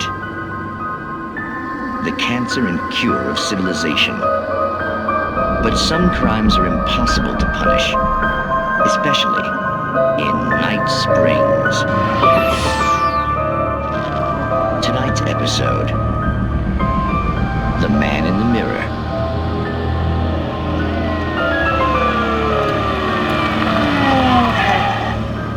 He's inside, Agent. He's a weird one. So, you're confessing to killing that guy, huh? Why? Had it coming? Yeah, but why would you do that? I mean, you're a nice guy. Normal. Took a kid to a soccer game. So how come at the game, you pick a guy and, quoting from the arresting officer's report here, assault the victim's head area repeatedly with the weapon of choice being a pair of bare fists? Wow, that sentence really flows, huh? Maybe you're not the literary type. Okay, so you mess him up. But why? Who was that guy? We couldn't ID him. Why would a guy like you do him like that? I didn't like his face? Well, you must have hated it, because you really went to town there. I mean, there's no way to tell what he looked like. No ID on him either. That must be difficult. But then we ran the fingerprints. Got a match. Your prints. Identical. Huh, how about that? Your son said you were wearing a white shirt when you took him to the game. The white shirt is on the dead guy. It's plenty red now. You won't get away with this. Do you really think that's in any way relevant to me? I had plenty of time to talk to my boy before the cops arrived, you know? He won't stop screaming, am I right? You think he's ever gonna be okay? I left my mark, believe me. You bastard. What? You gonna shoot me? What's the point? I'm going to prison. You got me. I don't understand any of this. And you never will. Don't worry. Maybe you'll see me again, Agent. Maybe in the mirror.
Rose knew that Rusty was in love with her, and she liked him too.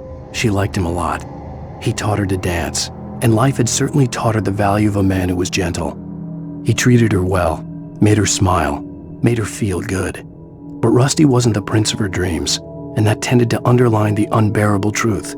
She was no closer to that Hollywood magic than he was.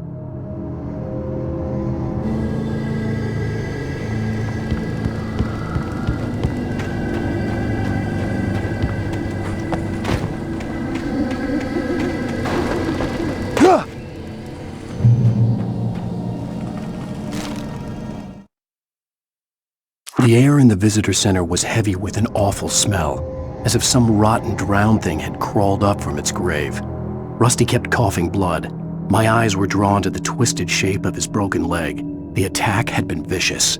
Max whined in his cage. Rusty's eyes were wild with fear and terror. He gasped. "Mr. Wake, it happened just the way it was on that page."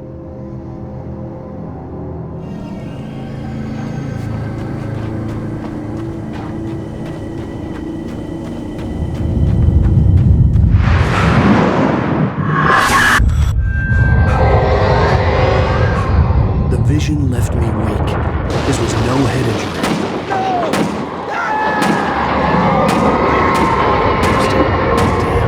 Rusty, hang on! I'm coming! Please, help me!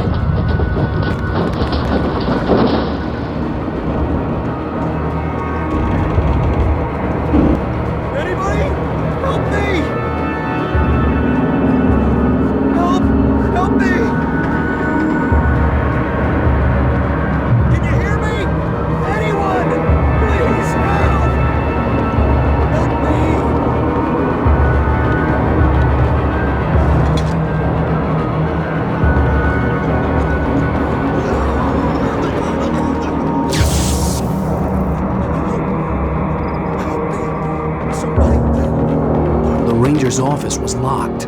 I'd need a key to get in.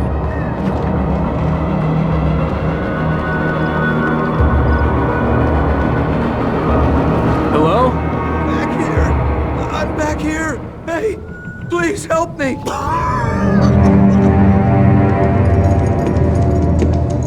Mr. Wake? Oh, hell. It happened just the way it was on that page. I found. Came true. It knew. So dark. It'll come back for me. You must... The lights. In the office. I have the key. Okay, Rusty. Hang on. I'll be right back. Whatever did this couldn't be far. Rusty had found a page from the manuscript. It would help me understand what had happened.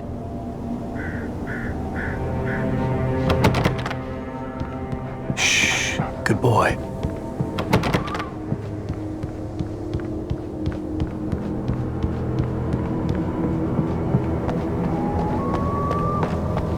The only way to make sure that Rusty was safe was to get the power running and the lights back on. The visitor center was sturdy, but the impact turned the front of the building into splinters. Rusty was thrown across the lobby like a rag doll and hit the far wall hard. It didn't hurt until he tried to move and saw his leg bend the wrong way, felt the broken ribs stabbing him on the inside. Rusty howled in pain and fear, suddenly afraid to die alone.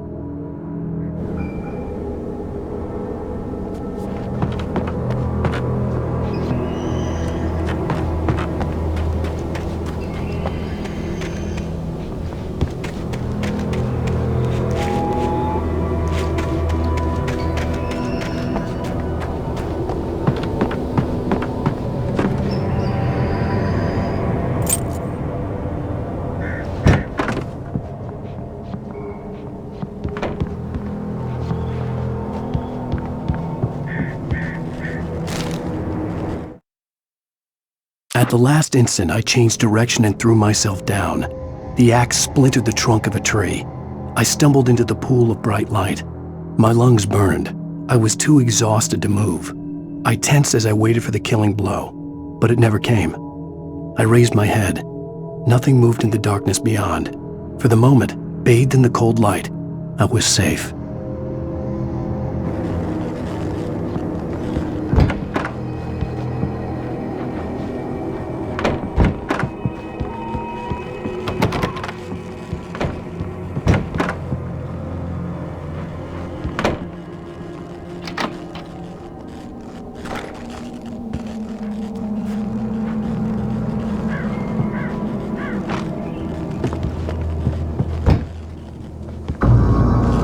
I was too late. Someone had destroyed the circuit breaker. There was no way to get the lights back on.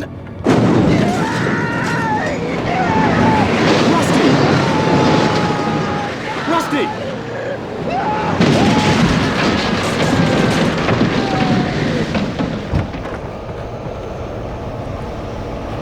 The ground was covered with oily patches that looked like liquid darkness.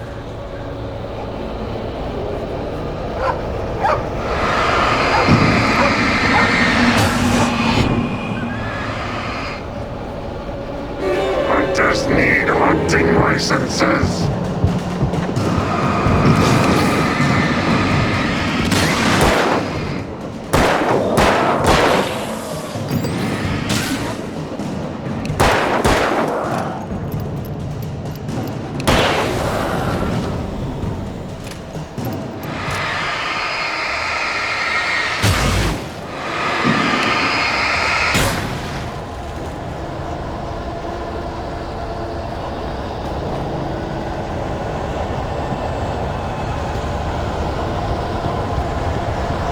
Something had torn a mammoth-sized hole in the wall. Please! Don't feed the animals!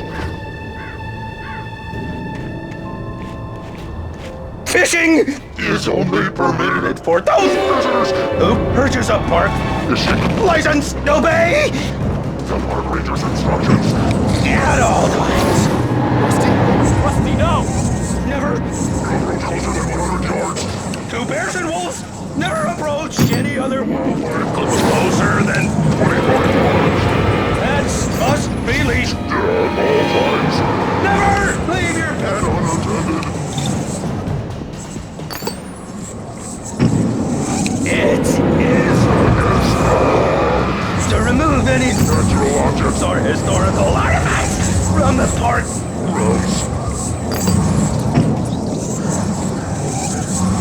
This includes even you may or even simple berries.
Forget about it, Barry. It's just me going crazy. Oh, jeez. Oh, jeez. You're not crazy. I wish you were crazy, but you're not crazy. Ow, be careful. Stay in the cabin. Don't open the door for anyone. I mean it.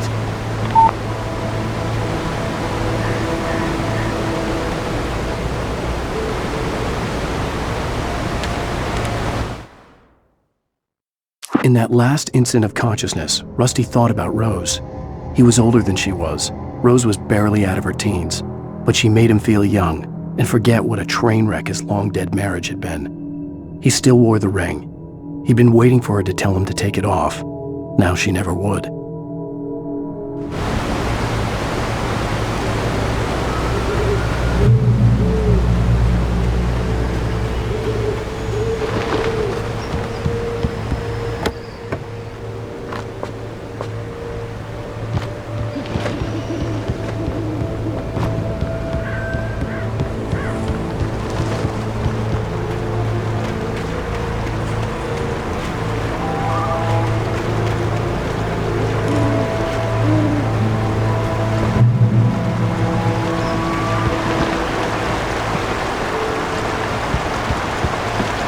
Lover's Peak was at the far end of the nature trail.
Nobody in Brайт Фоллз seemed to know where Al was, but Rose, the waitress at the diner, had seen him.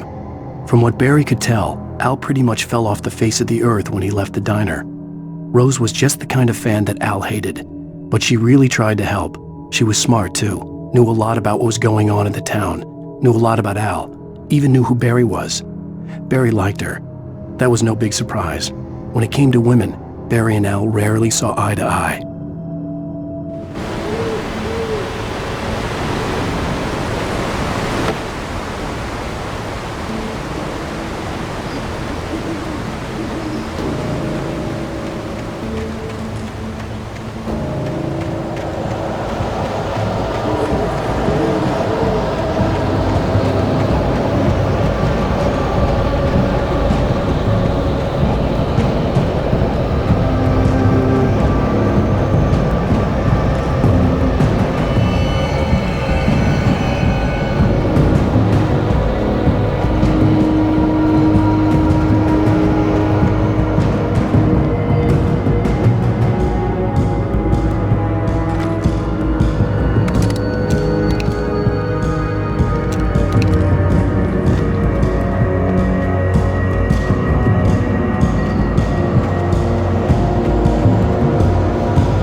I turned the corner, afraid of what the flashlight's beam might reveal. Suddenly, a roughly painted symbol of a torch glowed in the light.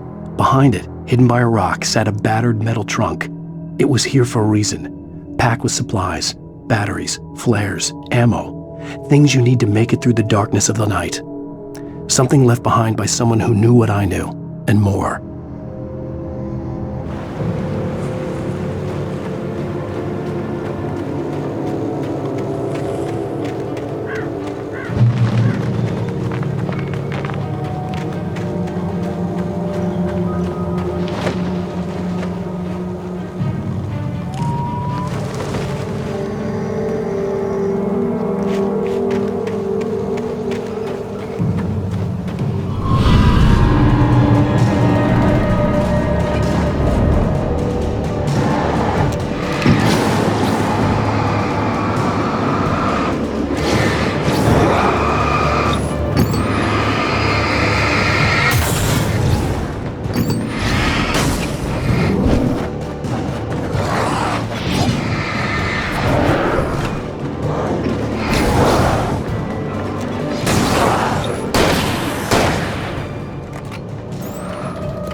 Agent Nightingale didn't want to be in Bright Falls. These little communities revolted him, and he didn't like the trees or the coffee. He now knew that impossible horrors lurked behind the storefronts and smiles. He desperately wanted to turn the car around and just drive until he passed out or ran out of road and booze. But he had a job to do. He had a rider to catch, at any cost.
gotta get moving. More of them coming.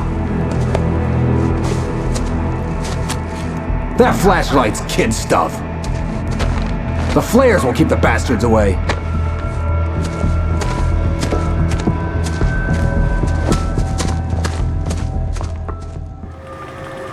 You can see them too?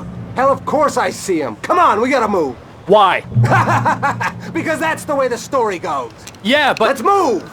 I lost my gun back there. Oh, I've got a gun.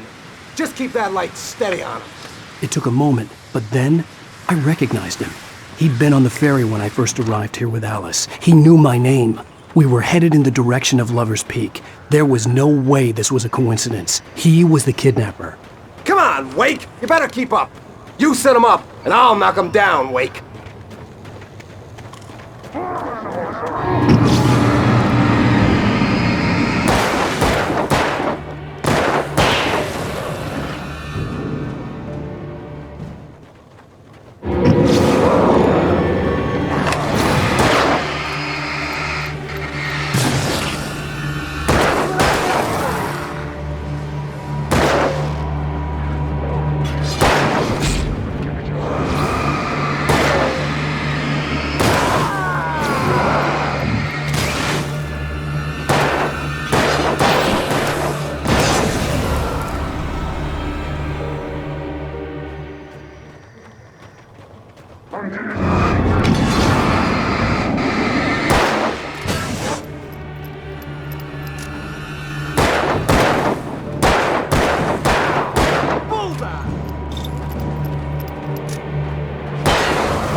Lover's Peak, right up these stairs, Wake.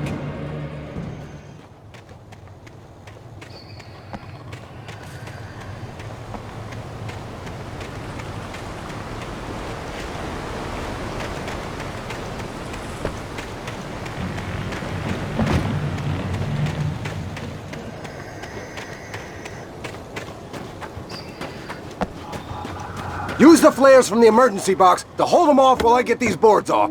Give me the gun. Yeah, no can do, Wake. Are you kidding? Give me the gun! No time for back talk. Pull them off, damn it!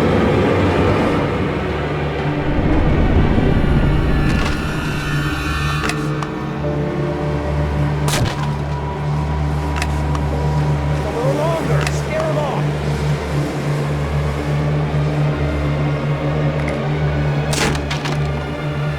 Get some light on those bastards. That'll keep them off us.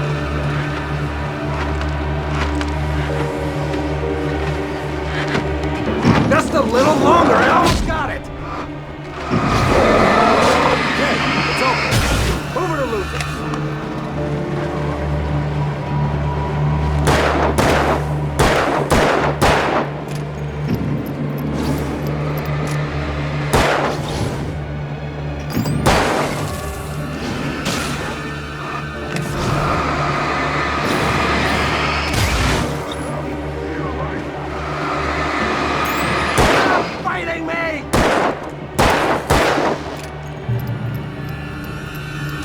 Oh, you feel better now, Wake. All cozy and safe.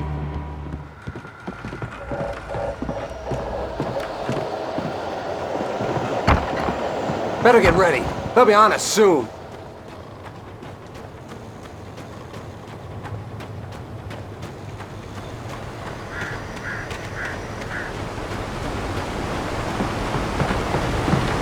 This is it, Wake. The last stand. There's more flares here. Get ready. We fight them as long as they keep coming. Give me the goddamn gun! They're coming! That's not how this goes. Get with the program, Wake.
cut the act now.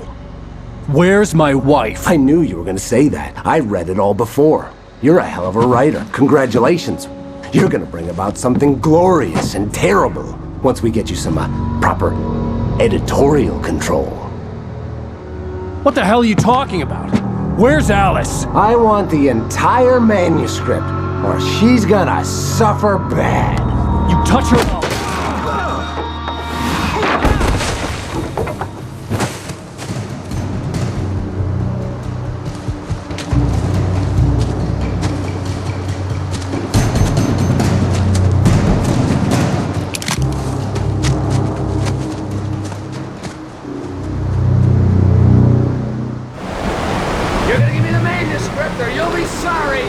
No!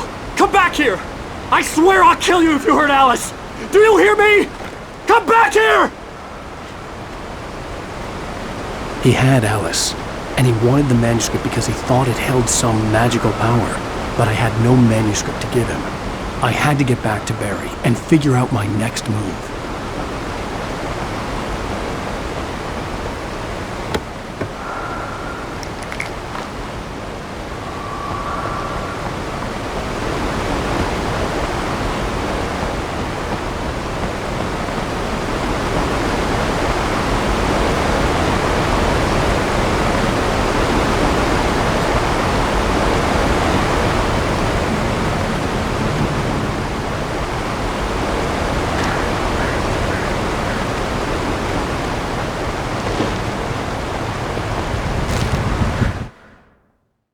On more than one occasion, Alice had tried to explain to me how it felt to be afraid of the dark. To her, darkness wasn't simply the absence of light, but something more tangible than that. It was something you could touch and feel. Worse than that, it was something with a mind of its own, something malicious and malign. For her, things changed when they were wrapped in darkness. They turned into something else, something foreign, and nothing was safe or innocent anymore. I'd never really understood what she meant, until now.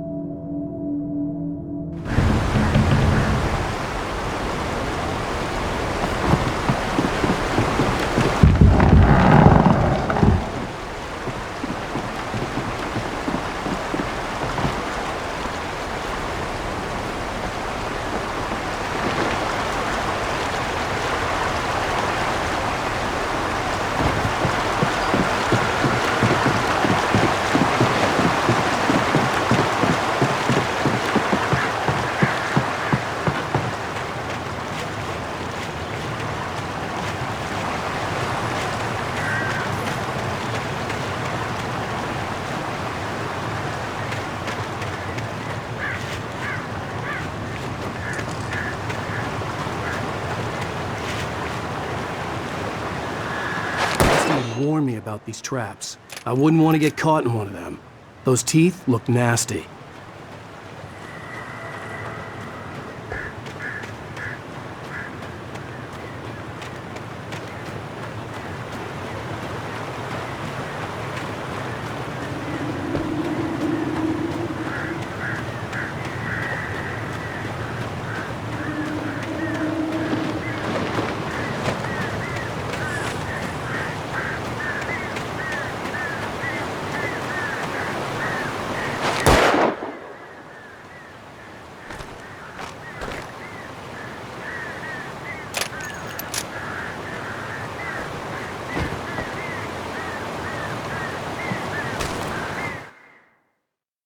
Sarah didn't care about the legal threats Wake's agent had made.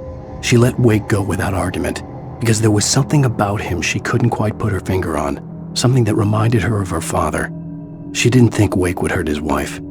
Then she thought about the way he waded into Hartman, that hair-trigger rage flaring up without warning.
The night had been one desperate situation after another. I was exhausted, and my body felt as though it had been chewed up and spat out. The flashlight was heavy in my hand, and each pull of the trigger sent a painful shock up my arm. But I was finally out of the woods and things were looking up. That's when I heard the chainsaw.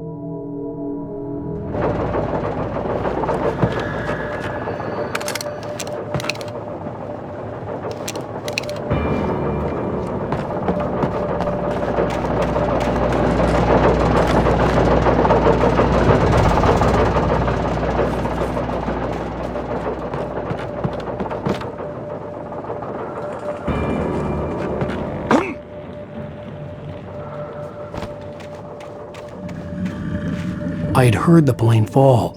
It made no sense. It was clear that it had just fallen here. It was very old and obviously hadn't flown in decades. Looking at it sent a shiver down my spine.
The logging site was a mess. The modular office had been pushed off the cliff. Deputy Thornton climbed up from the wreckage excited, breathing hard from the exertion. Nobody there. It's weird. Don't you think that's weird? Bored, Mulligan let out a mighty snort. Hell, it's always weird, Thornton. Just a question of sorting out what kind of weird it is this time around.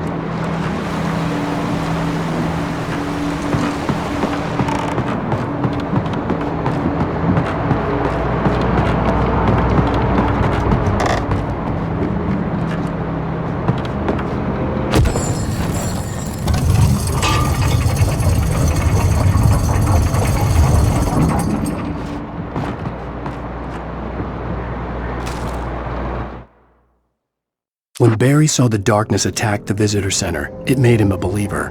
The men Al said he'd shot, they hadn't been just locals on crank. Somehow the world had changed, like the channel had been switched without warning. You think you're watching a sitcom, and you're really watching a horror show. When the birds started attacking the cabin, Barry wasn't surprised, just terrified.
Shadows stirred and the wind picked up as I ran through the forest.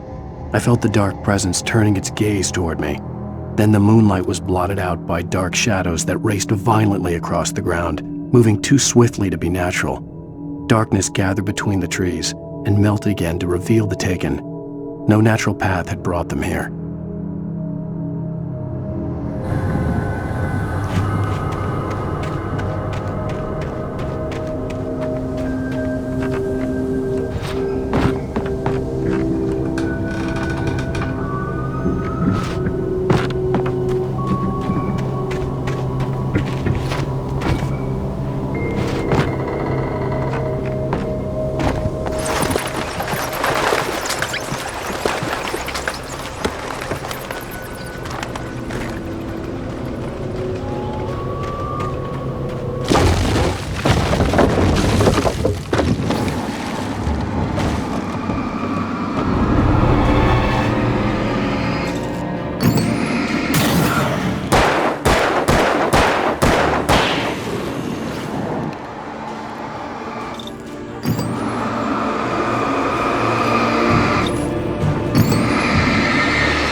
is a hazardous occupation.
Barry? Ow! The porch is covered with birds. They've got old Hitchcock on me. Stay out of sight. I'm on my way. Don't open the door. What, am I crazy? Stay hidden. I'll be there soon. Just make sure you keep the lights on.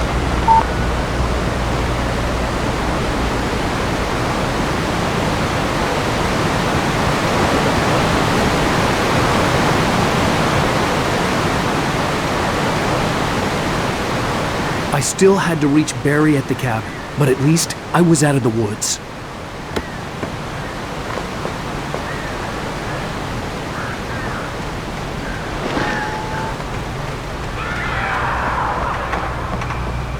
I'd have to get the car from the locked garage. It would get me back to Barry faster, and the headlights were a welcome bonus.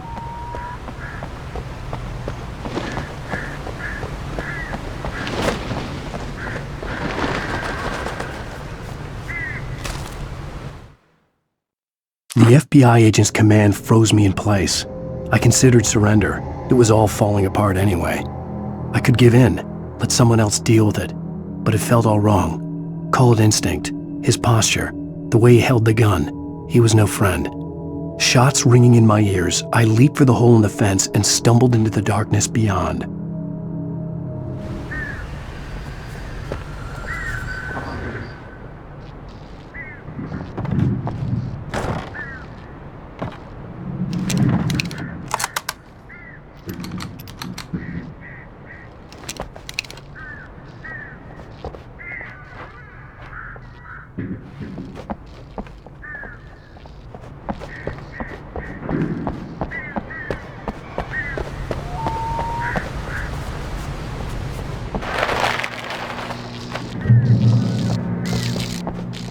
I had to find the key to the garage.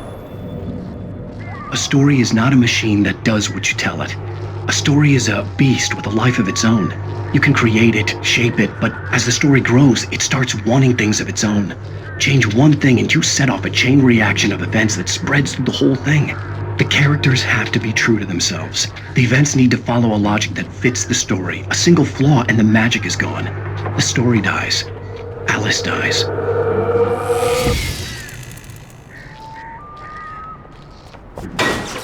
You can learn about nature and yourself.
flare gun was probably the best weapon I could imagine against the dark things I was facing.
It was the kidnapper. You son of a bitch! Where's my wife? Enough horseplay, Wake. You deliver the manuscript, and you can have your woman back. Simple as that. I don't... Listen. I'm gonna need time to finish it. I still need to write the ending. I need a week. It's not done? I need a week. 2 days. The old Braight Falls coal mine is nearby. You can find it easy, city boy. The main building, there at noon. You bring the manuscript, you'll get your wife. If not, well, get me? Yes, I get you.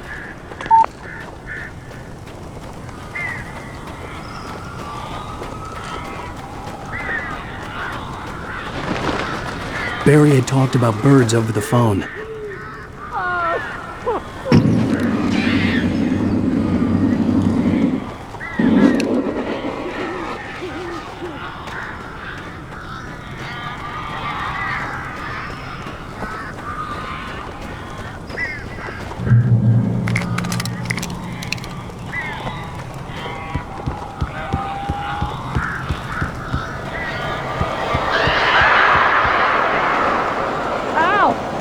I am so glad you're here. A couple of them got in here before I blocked the chimney. This isn't normal. These birds are weird.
They're gone.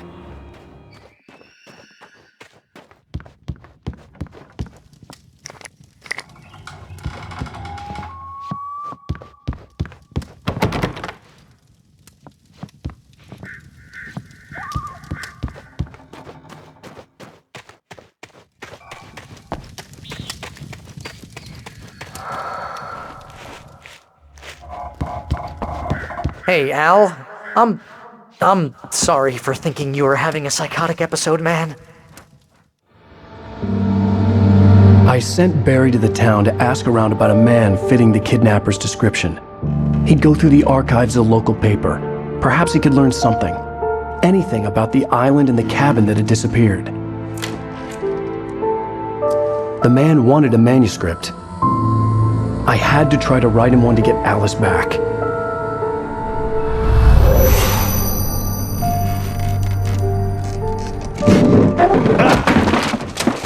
For me, the supernatural had always been nothing but a metaphor for the human psyche, a tool to use in writing fiction. Now, it was happening for real, and I couldn't put a single word on paper.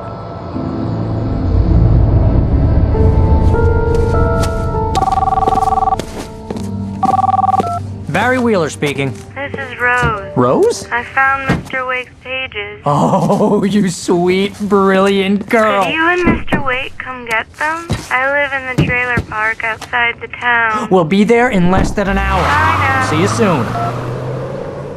Have a great day. Hope you come back soon. Welcome to the Oh Dear Diner. Good girl.